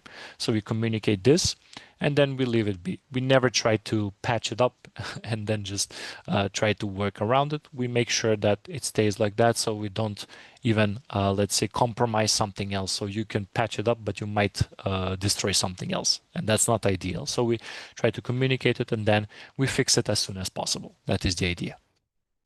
I see another question from Steven. Speaking of time, just like in planning phases of the software development lifecycle, can testers also decide whether or not to proceed with testing? If not, request for more time from client stakeholders. Yes, this is definitely a scenario, and I actually how should I say? You should definitely request more time when needed. Whether it will be provided is the trick, right? But if not, you try to make do with what you have in the given time. And the safest bet is to always have this recommendation from a tester's perspective that's very valued by clients. So you do the reporting and the documentation of everything we've done, and then you do a recommendation. So due to time constraints, for example, or due to blockers, we are stopping this right now. We don't want to maybe provide less quality to the product by going over time and trying to force ourselves. And usually clients will have an understanding because it's a tester's recommendation. So that is the most common approach, but it is good to request for more time, definitely. And that is the right way to go about it. Okay. No worries. All right. No questions. I'll move to test report and evaluation. This is the final bit of the test management process. And here, what do? Essentially, we want to structure and write down an in-depth report of everything: defects, testing process results. So make sure that everything is clean, neatly structured in a single document. And then we evaluate what were the outcomes and get feedback from the stakeholders and give them feedback for the overall application. Now, it also, as the other bits we saw, has some key components, which are test summary report. So you want to write down all the testing activities, as well as test cases executed, passed, failed, blocked. Usually you want to have basically more or less the past test cases here because you want to make sure that everything works flawlessly. Of course, there could be failed or blocked ones. This is more common in iterative approaches again, and usually these are in very small numbers. So you always try to see what you can get most out of the testing. Defect summary, having information on what defects occurred is valuable to the stakeholders so that they can even maybe try it out on their own when they're doing acceptance testing. Test coverage analysis, so having information on what was covered is crucial, especially for stakeholders, so they want to see as much ground as possible covered. So having this is important, and it also shows the requirements, functionalities, and risk areas have been covered. Test metrics, so test execution rate, defect density, test efficiency. It's good to provide this. Not the most important for stakeholders, but we should, it's a good practice to always have it in these reports. And evaluation of result. This is basically the sign off, assess the quality of the software based on the test results. So basically, this is your opinion of if everything is working properly based on the results of testing. Very important information, and most of the time the key point that the stakeholders focus on. So when you confirm, yes, everything is working as expected from this aspect, from that aspect, it's highly important. And you also could note down any areas that you think could use an improvement. These are some steps that are usually followed for test reporting and evaluation. Those being collecting test data. So you take all the data from the test execution, including the test case result, defect logs, coverage report. So you just take all of the data that you had. That's why it's important to keep track of everything. You analyze the results. So everything that you've gathered, you see patterns and areas of concern. Then you prepare the test report. So essentially you write down a summary of everything that was done, the activities, results, key findings. So you want to list basically all of the work, but you want to kind of summarize it so it's not just the test cases copy pasted and that's that. You share it with stakeholders, and then again, you ensure that they are aware of what is the quality of the product. So you want to make sure that they are let's say sound, knowing that everything is working as expected. So you want to prove this with the data that you have gathered, and then offer feedback and recommendations for improvements based on the evaluation of test results. This is something that is a big plus that people view for QA if you do so. What we did is more focused on non-functional on our project. So often we would give an overall result of the testing, and then we would say, okay, everything is working flawlessly as it is now. However, for safety aspects or for, let's say, more better optimized experience for a larger number of users, if this happens, we would recommend using a bigger instance. Bigger instance means a stronger server, so a better CPU, better memory. So just that all additional users that might pop up could also have the smoothest experience possible. So noting these facts is very, very important for clients because it does play a part in the opinion that they will have, and they might even request such improvements and take action immediately, which is great because this brings only a big plus to the overall quality. Okay, do we have any questions regarding test report and evaluation?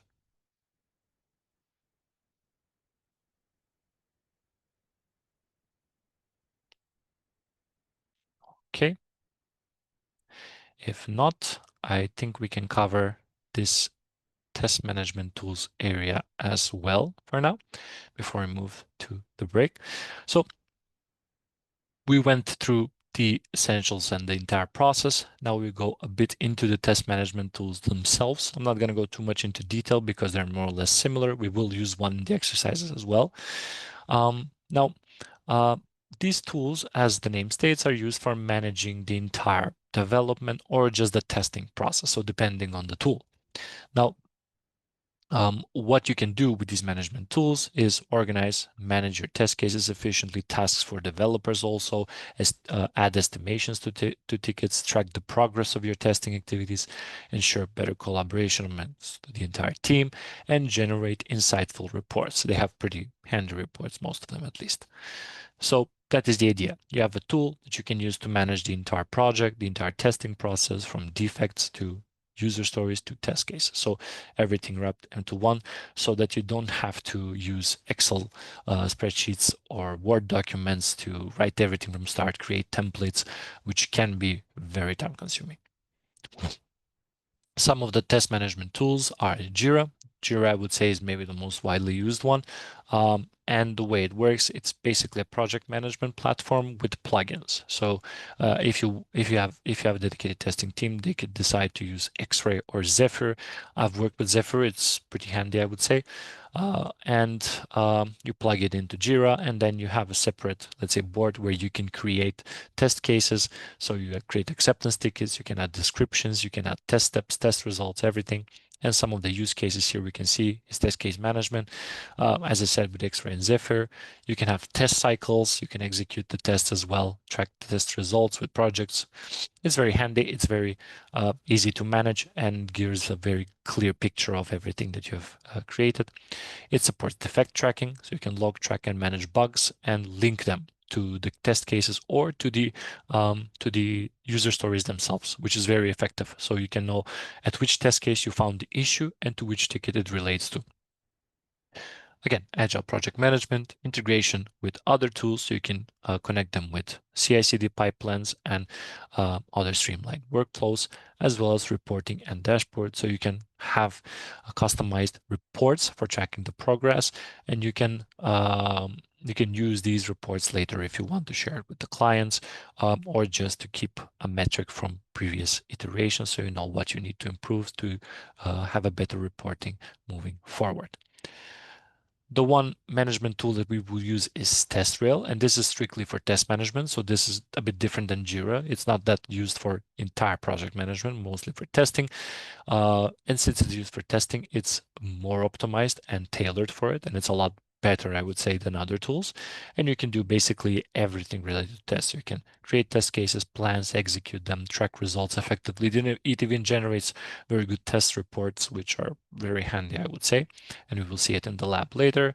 Again, mainly used for test management, planning, defect tracking, comprehensive reporting. Again, the reports, especially the ones even generated after the runs, are wonderful, give a lot of information, and can also be integrated with Jenkins, GitHub, CI/CD pipelines, and similar to Jira. Then we have Qtest. Qtest is again similar to TestRail, more tailored for testing purposes, and again, it provides the same features. I would say it's not so common to use it. At least I have never had the experience of working directly with Qtest. I only know the structure of it, how you can just create and plan some test cases, but I've never really worked in detail with it. But it more or less provides the same functionalities as the latter two, and it's as I've heard, it has quite of a clear interface. So maybe in the future, if some of you work on it, you will see and experience what it has to offer more in detail. Does anyone have any questions for the test management tools?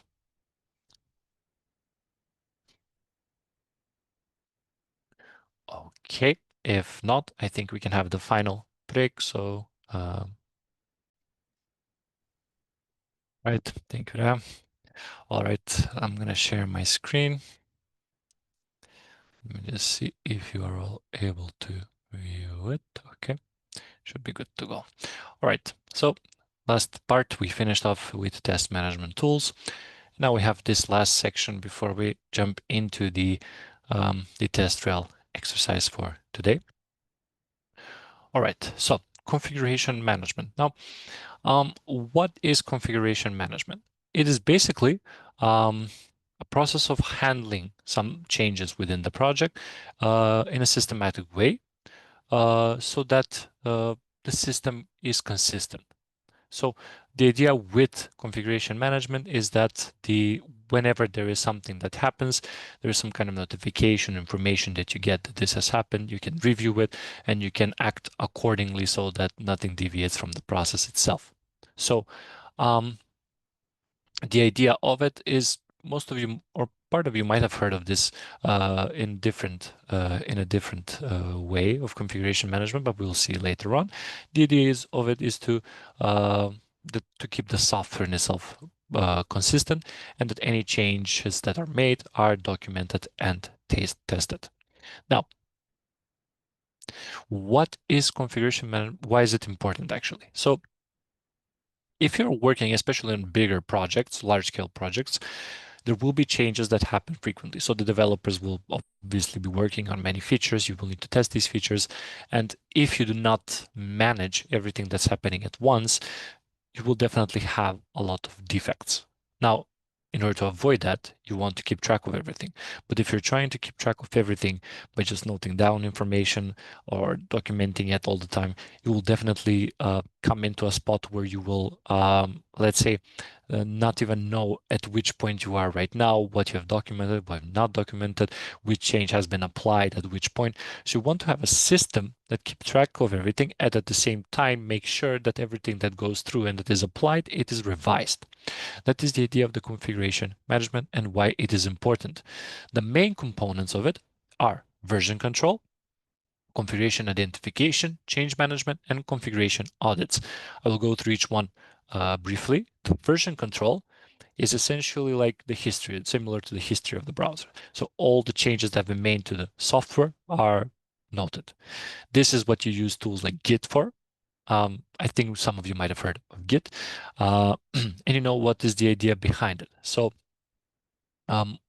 let's say you have a feature that's developed. When you push that to a repository, you will have this saved in history so that this push, this commit has been made. Then when there is a bug and this is remade, so everything that was posted is then, let's say, changed within the code and pushed again, you will have that as well. So this adds into the history. So you'll be able to see what changes were made, what were the actual modifications to the code. So if worst comes to worst, let's say, so the previous, let's say before the issue, you had some features that were working better than when you fixed it, you can always revert back to that version. So version control kind of keeps a history of everything that has happened, and it gives you the ability to basically manage it and even apply some of the previous iteration of what you changed in future times when you would probably need it. Now, configuration identification is essentially knowing what you need to control and track. So is it only the software code, or is it also documentation? Is it test script? So you need to have an idea of what you want to track. Usually you want to track everything. So you want the documentation, test scripts, other critical elements. So not just focusing on the code tracking with version control, that's it. However, in some cases, when it's short in time, there are things that sometimes might be left off, like the documentation, because it probably is done at the end, so to save on time. Then we have change management. So this is essentially the part of the process where you review what has been changed and then you approve it. So if you make any kind of change, so this is not only related to code, you kind of give it to other people who are in that area, or basically even sometimes to the entire team, to see whether that change is applicable and if it's good to go. The most common example I can give is for the code again, because this is what is usually the most managed with configuration management. So let's say you are trying to push a code with which you might have missed some coding standards. It will definitely, before it is published, be reviewed by either somebody from the test team, development team. This is again agreed upon with the team itself. So they will see, okay, this is not following standards. So they would give it back to you so you can do the additional changes so it could meet the standards. And then when everything is set and ready, it will be up and published so that we make sure that everything is consistent and we do not push something that is either outside of clean code principles, or even something that might not be working, but we might think it's working simply because we did some runs and it gave us a good result. Finally, we have configuration audits, regular checks that are performed to ensure that configurations match required standards and that all changes are documented. Essentially, you want to make sure that everything that has been changed is saved. It is there. You want to have it as a result of some action that was performed. So you want to make sure that all changes that have been done are documented. You don't want for them to just disappear despite them being made. Luckily, these automated systems do this for us, so this definitely saves them both time and on making sure that moving forward we will have everything saved and we can refer back to it when necessary. So that is basically the idea of configuration management. So you essentially make sure to use these tools to be able to track all of the changes, review the changes that need to be made, and at the same time, make sure that when they're made, they're good to go, and that even if the worst case scenario happens and the change that we have let go does cause some issue, we can revert back to previous versions, and then we can just simply continue working on the separate issue. Does anyone have any questions regarding configuration management?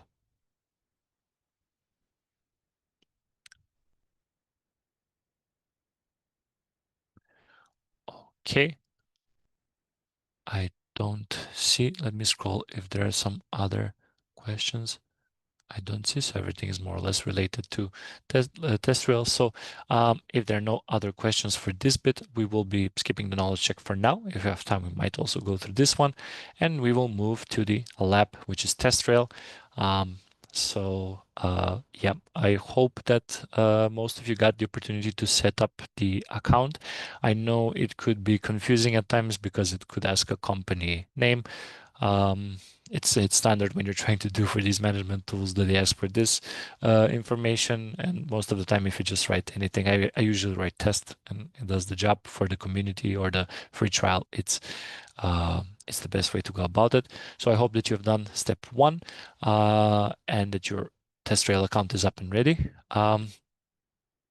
So we will be moving from step 2. Now, what will we be doing? We have this page, which is Academy Bugs, and we will be doing some manual testing and creating test cases for it. Now, what we need to do is we are provided some tests here, some features actually, and we need to read and understand all of them. We will be doing this part together. And then once we go through each of them separately, we will need to also cover these features on the website, but we will do that at the end. What we will do once we read through all of them is go to test rail. We're going to follow some steps. We're going to create test cases. Again, we will be doing it together. So I will be sharing my screen with test rail and going through each of these points one by one. I will try to be as detailed as and slow as possible so you can all follow along.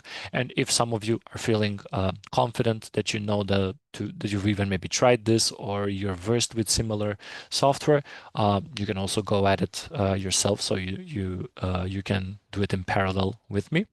And for those who need it, I will be doing it here together with all of you so you can kind of see all the steps that we do for the scenarios. And then at the end, we're going to do a little test run, do some of the steps manually and see what are the results. Okay, so I'm now going to move my test rail here. I'm going to move this screen here at the top, and then I'm going to take the test rail and I'm going to move test rail onto my main screen here. Okay, there we go. I think you should be able to see my test rail screen. So I think let's keep this page for now so we can read the scenarios and then I'll move it, but we already set up everything. Okay, so I'm gonna read through the scenarios for now so we can get an idea of what we're trying to test, and then we're gonna move to test rail. So what do we have to test? The first one is product page navigation. Click on a product and ensure it takes you to the correct page. Verify that the URL reflects the product image matches the expected item. Pretty standard. So we have a verification of the URL, the product, and product image matches expected item. Pretty straightforward. Then we have social media links. Click on the social media link under the Add to Cart button. Verify that each link takes you to the correct social media page. Pretty straightforward, so we're testing some hyperlinks here. Comment submission. Post a comment on a product page. Verify that the comment appears below the form. The page does not crash after submission. Okay, so we need to add the comment appears below an item and that the entire page does not crash. Hopefully we will not crash the page. And then we add to cart and checkout, add one or more items to the cart, and verify that the checkout total reflects the correct amount for the items added. All right, that's pretty straightforward. We're going to see what we need to do in these cases. So let's move on to the test trail. I'm going to move the screen once again to the top so I can follow the steps along. So I hope that you all have the test trail set up as I mentioned. I'm gonna directly jump into first setting up the environment. So I'm gonna follow the steps under number 3, and then we can continue with the actual scenarios. So I'm here at test trail. You might see this different screen on my end because this is something I've been playing along with previously. We're going to first, as it stays here, create a new section called Academy Bugs. So click test case. Let me just see first. I think I might have skipped just this. Yeah. So first we're going to be on the home page and I'm going to create a project. We can do this all together. So we're going to add a project and then let's call this one, as it stays here, Academy Bugs together. You can also add some additional information if you want here. I'll just keep it simple as within the instructions and I'm going to add the project. Okay, so here it is. So now if we move to step 3, we will go into the Academy Bugs project. There we go. Oh, sorry, this back to dashboard. Let me go here. There we go. Now we're inside. So now we're inside the Academy Bugs project, and we can see we have a list of items to do, test cases, test runs. So the first point that we need to do here is we need to click on the test cases. So we see we have an option to add a section or add a test case. First, we will add a section and we will create it Academy Bugs. So I'm going to write down bugs. We can add a description. This is our first section. You can add the description if you want to explain what test cases you'll be doing. I'm just going to add this for now and we're going to create that section. Now, this is what you should be able to see once you create the section, and then you will have the option to add cases, add subsections, so all of these fields should be present. Now, since we already have created the section and we can create our test cases, now we're tasked with creating test cases for each feature from step 2. So I'm going to refer back to the feature file. And we can start off with product page navigation. So we can click on add case here. And you see we will be able to add a case title. So I want to make sure when you give a name for the steps, you want to make sure that it's clear and concise. You don't want to add too much text. You don't want to add too little text, but you want to get the idea across. One thing I want to do is I want to essentially explain what I'm verifying. So the step is called product page navigation. So I'm going to go with verify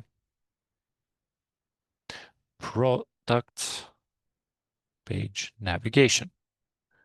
Oops, there we go. Then you can click on the green tick and you have created the test case. Now, obviously we're not done because we only gave a title for the test case. So you can open it up here on the arrow and you can see the name and everything here and you can edit it.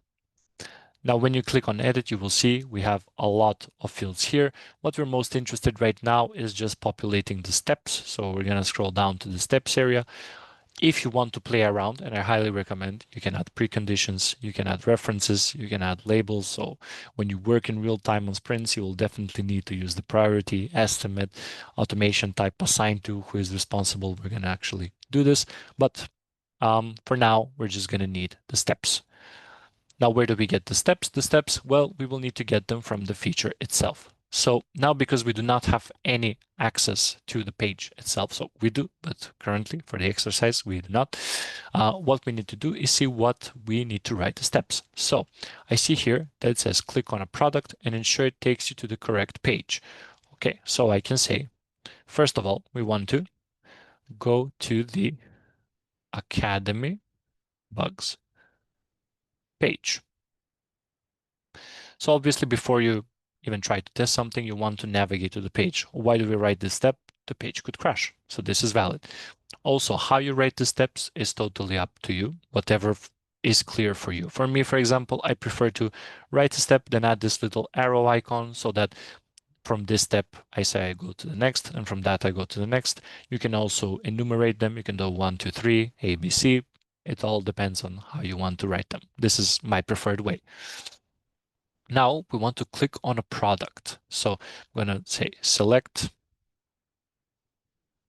a product from the, let's say we want to select a product from the list. Okay, select a product from the list of products. Let's put it at that, make it a bit more detailed from where we're selecting it. And then we want to click and ensure it takes you to the correct page. We can, and we need to ensure that we're going on the correct page. So for here, it's okay to write observe, for example. I usually do this because this is like the end step. So I've selected the product. So now I just want to essentially see what happens. So I'm going to write select the product from the list of products. And instead of just ending it there, I write observe because I want to see what's happening. Again, this is my personal preference. You don't need to write observe. If select was your final step, this is essentially for me easier to know that, okay, I ended here. So this is the part where I need to do some analysis of the page. So I finished my test steps because I obviously don't have anything else to work from this feature. And I'm going to go into the expected result.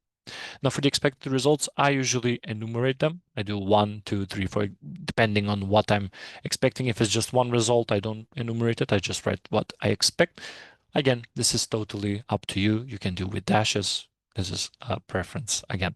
So for this, I'm expecting the URL to reflect the product. So we're going to write the URL reflects the product. So we already have what we're expecting from the feature themselves.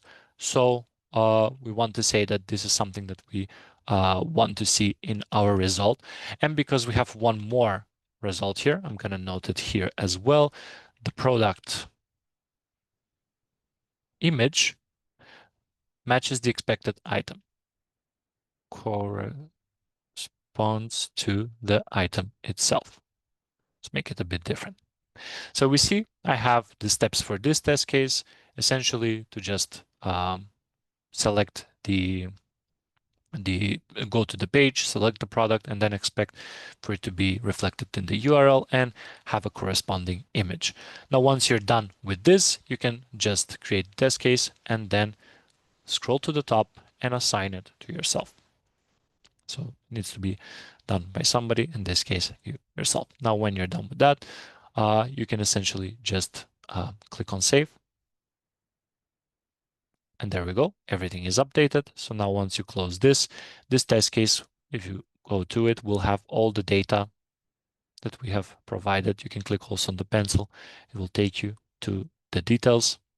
If you would, that's one thing I forgot to mention. If you want to view the test case from this perspective, you can click on the little pencil next to it. So this is how you can view everything. This, I prefer to write it on the side so that I can have better visibility of everything around. So I'm just going to go back here.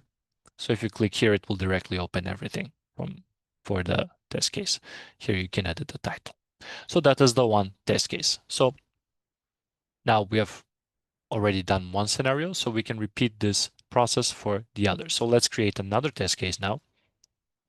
And the second step that we have here is social media links. Now, the first title that we had, product page navigation, was quite, let's say, in-depth. So it gave us some information on what we're doing. Here we only have social media links. So if I write in the case title social media links, it's not very descriptive. It's not telling me anything on what I'm trying to test. And if I read through it, click on the social media links under the Add to Cart button, verify each link takes you to the corresponding social media page. We see what we are actually testing.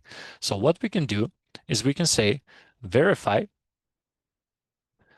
that social media links navigate users to correct social media pages. So why did I write this a bit more in the title? Well, we want, again, to make sure that it's understandable what we are doing in the test case. Now, in this case, it is lengthier, but again, we want to say we're verifying the social media links, so not anything else on the page, navigates the users to the correct social media pages. You can also, in this case, just do this to correct pages. Again, the correct pages being we're using the social media links, so it's kind of intuitive to lead them to that. So you can do this. You can leave it as correct social media pages. That's up to you. I will leave it as such, and I'm gonna open the test case again. Now we're gonna do it in this window. I'm immediately gonna assign it to me. You can do Angelo Pavlovsky as well, so your name should be listed as well here. Then I'm going to go to the step. Now let's see, click on the social media links under the Add Cart button. Now, again, you need to think whether you're going to access the page out of the blue, so from the start, or are you already on the page? In this case, we already have one test case with which we are going to the page. So I'm just simply going to stay on the, let's say on the home page. We can actually do navigate to the home page of the website. And then we're gonna select on, let's say on the social media links under the, select one or one of the social media links under the Add to Cart button. So we select only one, the social media links under the Add to Cart button, and then we say observe, so that we can take a look at what is happening. And now it's a good practice to separate, not to add click multiple social media links, because sometimes people would think that they maybe have to actually select multiple at the same time. So I would actually suggest that you do this, select one, and then repeat step 2 one more time, and then observe once again. So for the purpose of testing and for this demo, I'm just going to do it twice. You can obviously do it as much as you want. But usually when you have such, let's say, components with social media links, you want to go through all of them because there could be some issues with the separate links. So they're not following the same structure all the time. For this demo, I'm just going to leave it at that. What am I expecting to happen in this case is that when I select the link, it takes me to the appropriate page. So nothing else other than that. So I can just write in the expected results, verify that the social media links guide the user to the corresponding social media page. So this is the expected result. However, from personal experience, I know that one thing that can happen in this case is there could be an error when I select the link. And this error could actually be coming from an incorrect redirect, which can happen in development.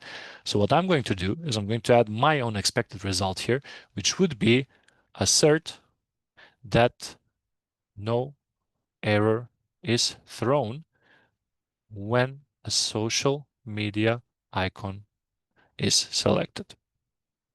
So this is based on previous experiences. I would select a link and I would get a 404. So this is not something that I want to see when I'm selecting the social media as well. And just writing verify social media links guide the user to corresponding social media pages doesn't really mean and expect there not to be an error. This could mean that I'm taken to another link, of course, but I would like to add another result that I'm expecting to not see an error. And when developers would also see this as an expected result, they could actually take more care when designing these redirect. So I'm satisfied for now with the steps and the results. I'm going to save this test case, successfully updated, and I now have two test cases in my, let's say, in my work environment. So we have two more here that we can go through. Let me just take a look at the time. I think that we can manage to do the test run right. One more and then the test run. So the next one will be the comment submission. So for this one, I'm gonna actually need some of your assistance. Oops, I did click the test results. So we're gonna create one more test case. So here we say comment submission. Does anybody want to give me an idea of what can we name the test case? I'm gonna look in you can type in the live chat, of course. I'm gonna try to see. So the one that we're currently working on is with the comments. I'm taking in titles.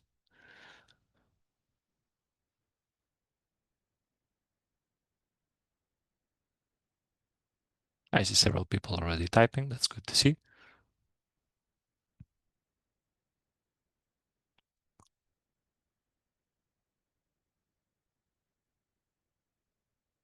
Okay, verify that the comment section works as expected. That's actually very nice. I like that. I'm going to copy. So very well done. Verify that comment. Great, Ina. So thank you for this contribution. And I'm going to copy paste that name here. Verify that comment section works as expected. Brief, simple, and gives us an idea of what we will be testing. So I'm just going to use this name in the interest of time. And you can also type out the remaining. I will check them out. I want to see what's your train of thought. And now I'm going to go into editing mode here. I will assign it once again to myself. And I'm going to go and do the steps. Now, regarding the steps for this one, we can see we need to post a comment on a product page. Quite straightforward. Does anybody want to give me what steps I should take?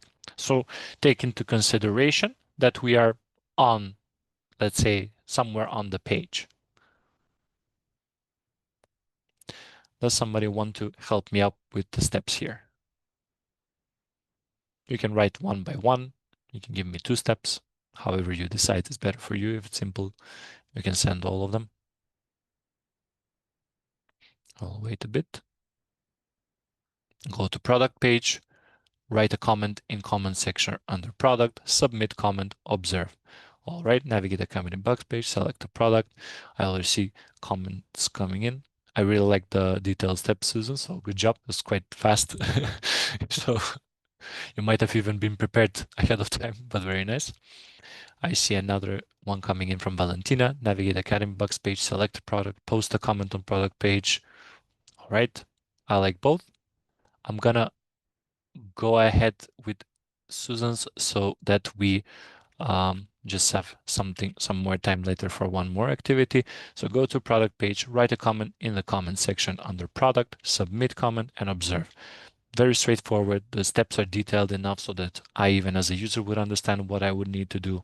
So I'm essentially just navigating to this bit, and we have all the details. So we go to the specific page. We're not just saying navigate to page, because again, we need to know at which page we want to be so that we can write the comment.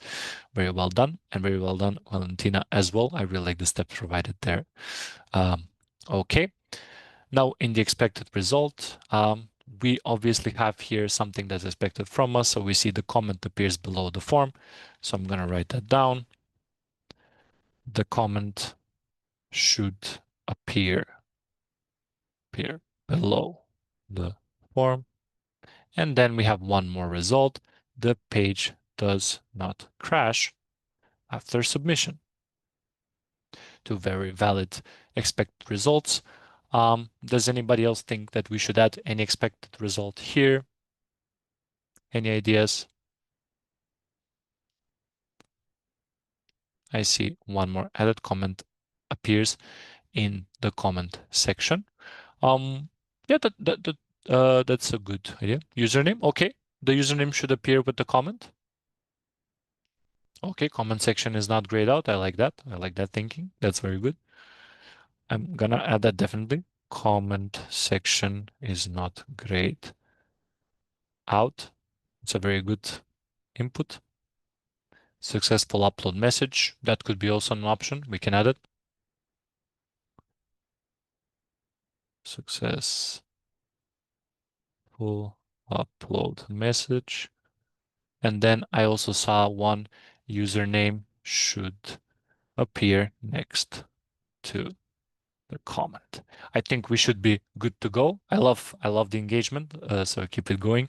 So we have plenty of results even outside of what was provided. So for now, I think we can save. And I also like the correct formatting. I saw it right now, and the successful upload message, both very good scenarios. In interest of time, I'm gonna save it for now so that we can go to the run phase. So now we have our 3 test cases. Now, since we have completed all of them, what we can do now is go to the test runs and results. So this is the tab below the test cases, and then we can click on add test run. Now what we're doing, we're preparing our tests, manual tests for execution. Now when this opens, we need to name it. I'm just gonna leave the name like this, test run 821, 2025, and then we can go down. We can assign this again to ourselves. And then I think we can just go into the select specific test cases. So when you will see a lot of fields, so description, data set, you can play around these additionally and see what they pop up.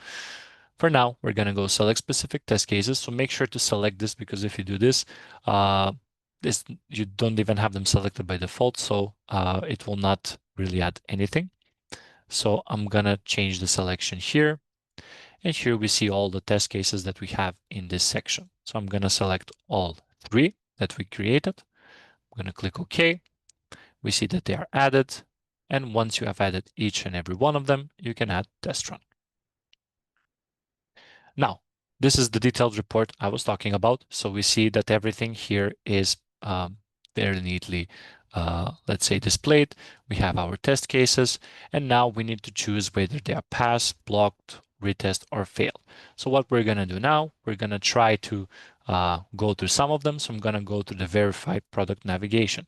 So we say that the URL reflects the product image corresponds to the item, and what we need to do is go to Academy Bugs, select the product, and observe. So I'm not just going to do that. I'm going to take the Academy Bugs page. I just need to open the URL. I think it was here. It was over here. So I'm going to the Academy Bugs page. So the first step is completed. We can access the page. We're going to select an item. So the dark gray jeans, let's select them. So I'm taken to the page. I can see that we have dark gray jeans in the URL, and I can see that the image does reflect the item. So we can say that this test is a go. It passes, it works as expected. So what I'm gonna do, I'm just gonna minimize this page. And since my steps and results are all matching, I'm gonna close this window and I'm gonna say this scenario passed. So this is essentially the status that you will see here. You can add additional things here. I'm just gonna assign it to myself. You can add comments. For now, I'm just gonna click add result. Now we have 2 more scenarios. Let's open them up. So for this scenario, we have navigate to the home page of the website. Again, I'm just going to open up later. Select one of the social media links under the add card button, observe, and repeat step 2 one more time. So we're trying to select multiple of these social media links. We're going to verify the social media links guide us to the corresponding page and that we don't see an error. All right, so I'm just going to go to the page here. I'm going to go to the home page. All right, this is I think I have to do this. So let's see, where is the cart? I think it's, I need to do this.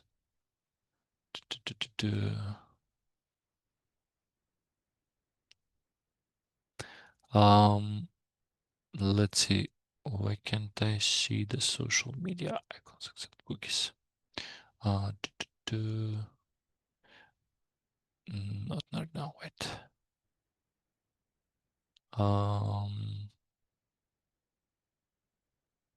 I could previously view it. I'm just uncertain why there were social media links on this page. On the product page? Oh yeah, it was on the product page, correct. So let's see, where is the select currency, hot item, store item, shopping cart. There it is. So we go. I messed up a bit. So we have the social media icons here. We have Facebook, X, so on and so forth. So I need to select some of them. I'm going to select Facebook, open it in another page. Let's follow everything as we did. I'm going to select. So we see one of the pages can't be reached. Facebook is open. So while we did manage to open one of them, one of the others throws some kind of weird link here, and we see that we cannot really access it. So now if I go back to TestRail, so let me just open the window here briefly. We see that we said that we want to select one social media link, then observe what happens, and then repeat the step for the other. Verify that one of them does work, but we had an error thrown. So actually we're not really satisfying both our results. So what we do in this case, we actually select it and we say failed. We can write expected result 2 is not working, meaning this could be done into more detail, but for the sake of time, we're just going to write it as so. And then we add the result. Now you see we have the pie chart updated. We have one passed, we have one failed, we have 33% rate, and we see what is shown here. Also, side note, you can download these metrics in a CSV or an image file. Finally, we have one more scenario here, which is the go to product page, write a comment in comment section under the product, submit comment, and observe. So we're just going to follow through with this scenario finally. So we're back on the page, we go under product, and now we see we can leave a comment. So what we said is we go to the comment section, we select the comment page here, we write some comments. So let's say this is a test comment. And now we see we have additional fields. I can write my name, Angelo. Let's write test and test here. And then we post the comment. And we see it says you found the crash bug, examine the page by clicking something. So we see that when we tried to post the comment, we could not just do this. We could not actually post it. So we get some kind of error. So now if I open up back the test rail, we see that we were supposed to write a comment, submit it, and then the comment should appear. The page does not crash. Comment section is not grayed out. Successful upload message. However, none of these fields are actually satisfied, other than comment section is not grayed out. We actually did get it highlighted. So in essence, this also fails because none of the results are satisfied. So we move back to the run and we select failed. We're not going to write a comment. All of the results failed. So I'm just going to add the result. And we see that we only have a 33% passage rate, which essentially is not satisfactory. Obviously, we want our test to be working. So we have positive outcomes. And now that we see this, what we need to do is either move and inform the developers or see whatever is the process set at the project. I think more or less that's it with the test trail bit. I'm just gonna move the Codio here. Hello, Angelo. Yeah. Very quick interruption. If you can just go over it one more time, I think it's okay. I think this is more important than going over Okay. the Miro and Kahoot. Okay. That would be very much appreciated. Thank you so much. Okay, no worries. I will have it opened briefly. All right. So then what I wanted to do now with all the test runs. So you essentially saw what is the process of essentially creating test cases and then running them. This is, mind you, manual execution, but this doesn't mean it cannot be applied to automated scenarios. Even when you have automated test scripts, you write test cases in such software, so like TestRail, and then depending on how your execution goes, even though you have a report generation, you need to go through these steps to make sure that everything that you have automated and was executed is documented. And of course, it's a lot easier than having to kind of go through all of these steps when you're trying to make a specific Word or Excel document. It's just more visible and simplified. One thing I would add is when you provide these, always make sure to write in detail what was the issue. So previously, I wrote it a bit more simply as the answer. What I would do realistically, let's say here, when this scenario failed everything, I would write all of the expected results failed except the comment section is not grayed out. And then in addition to that, I would write steps to replicate issue 1. So let's say this had multiple issues, and then I would go into, oops, I tabbed out. I would go and write down the steps. For example, I would say, I selected the comment section. Oops, this is a habit, sorry. I successfully added a comment. And then you can just say, for simplicity,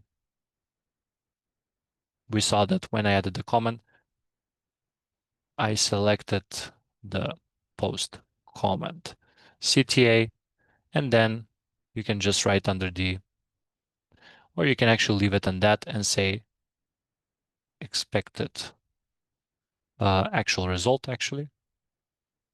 The entire page crashed. There we go. So you can also write this within this comment. And if you add it like this, you will be able to, when you open it up, see actually what was the result. So we see everything that we wrote for the test case, and then you see my comment of writing what actually happened. Now, what I wrote here is like a simplified, in a way, comment that you would use to add in an issue later on. You can also write these comments when using these tools so that you can, in a way, have a, let's say, mind map of when you want to create the issue, you want to write the steps, you don't have to kind of remember what you actually did or retest everything. You just refer back to the execution, you see what were the steps that you did, and then you just structure them a bit more detailed and add them into an issue that you later report to the team. So yes, CTA is call to action. That's correct. That is basically it for this exercise. It took a bit more time, but I think it's highly important to kind of see what goes on with these test management tools since they are part of the everyday QA process. So do you have any questions regarding the test rail activity?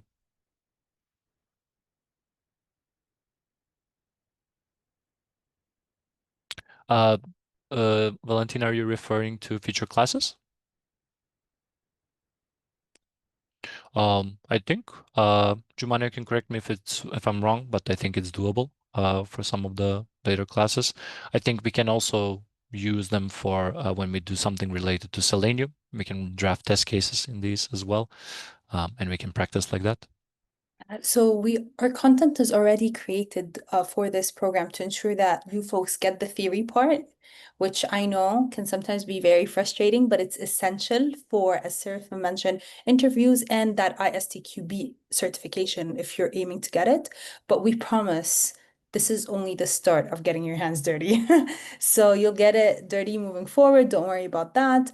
And yeah, if you have any questions now, please make the time. Angelo can go back, show you specific parts if you missed it.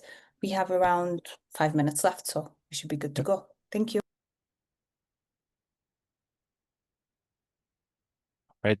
Does somebody want me to repeat any step previously that I did? Maybe if you missed during the test case creation or the project in itself, or is it all okay?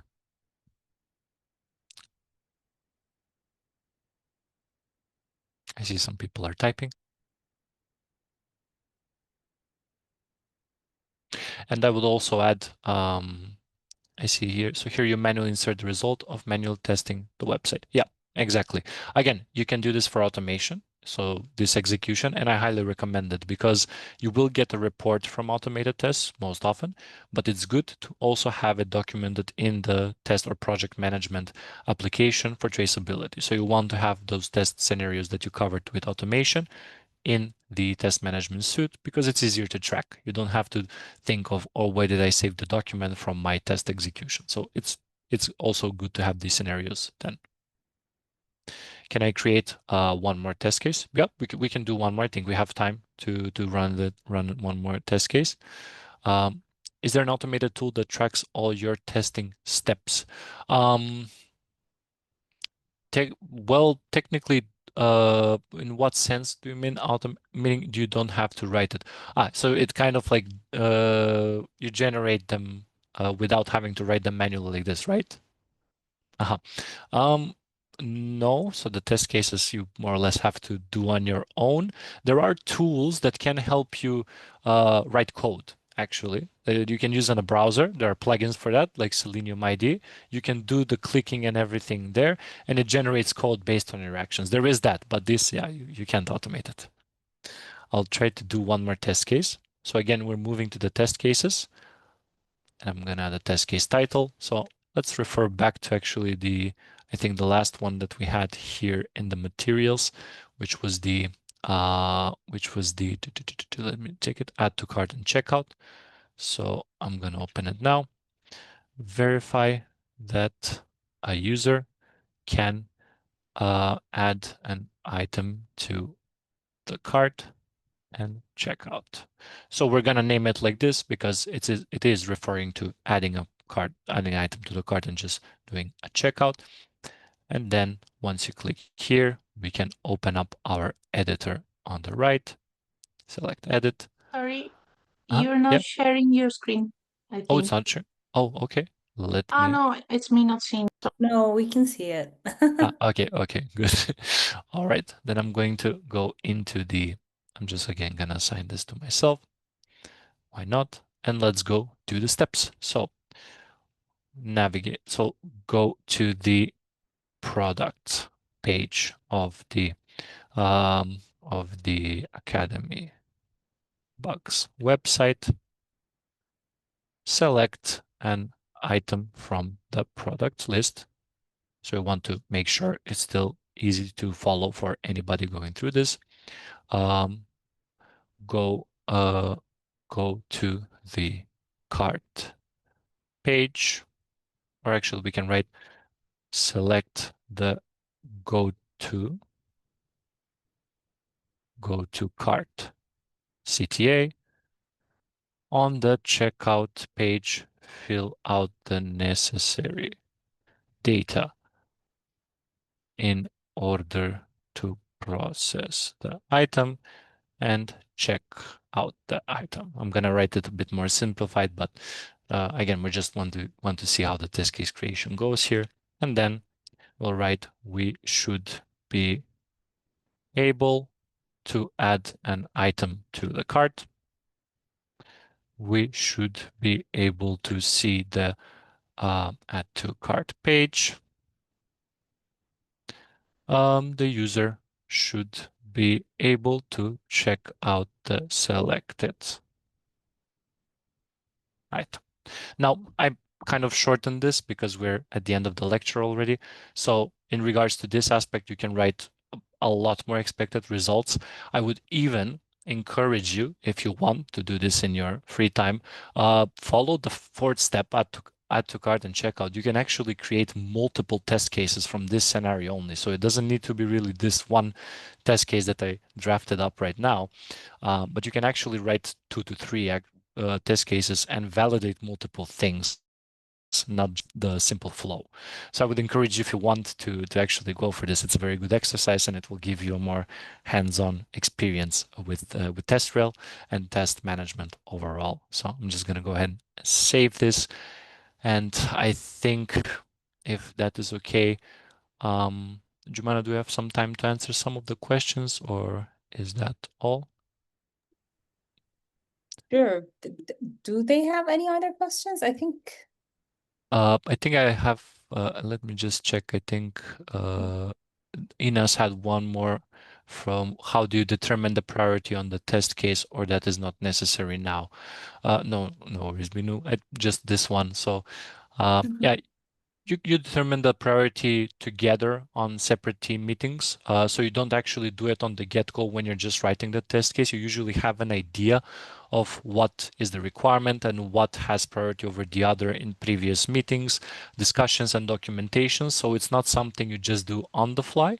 However, there are scenarios where you will just given, let's say, some input data or just plain ideas of what needs to be tested. And at that point, you have to decide based on what you see from the functionality, what's more important, what's more impactful, and what's less in a way. But most often you will have everything beforehand. All right. And if you want to add this test case for the test run, how do you add it? You can just simply go to the test run here. Then we're just going to see, there it is. Right. What we can do here, there was an edit option. I think I skipped past it. Oh, no, here it is. So what you can do, let me go back. You can go to the test run. You can open it. You have the edit option at the top right. And then when you scroll down, you see we have select specific test cases. Just select change selection, add your option. You can remove if you want some test cases. Okay, save test run. And now we will have all of them. No worries. I think that's all from my side. Sorry for taking up extra time from everyone's time. So thank you all for the participation, and Jumana, you can take over.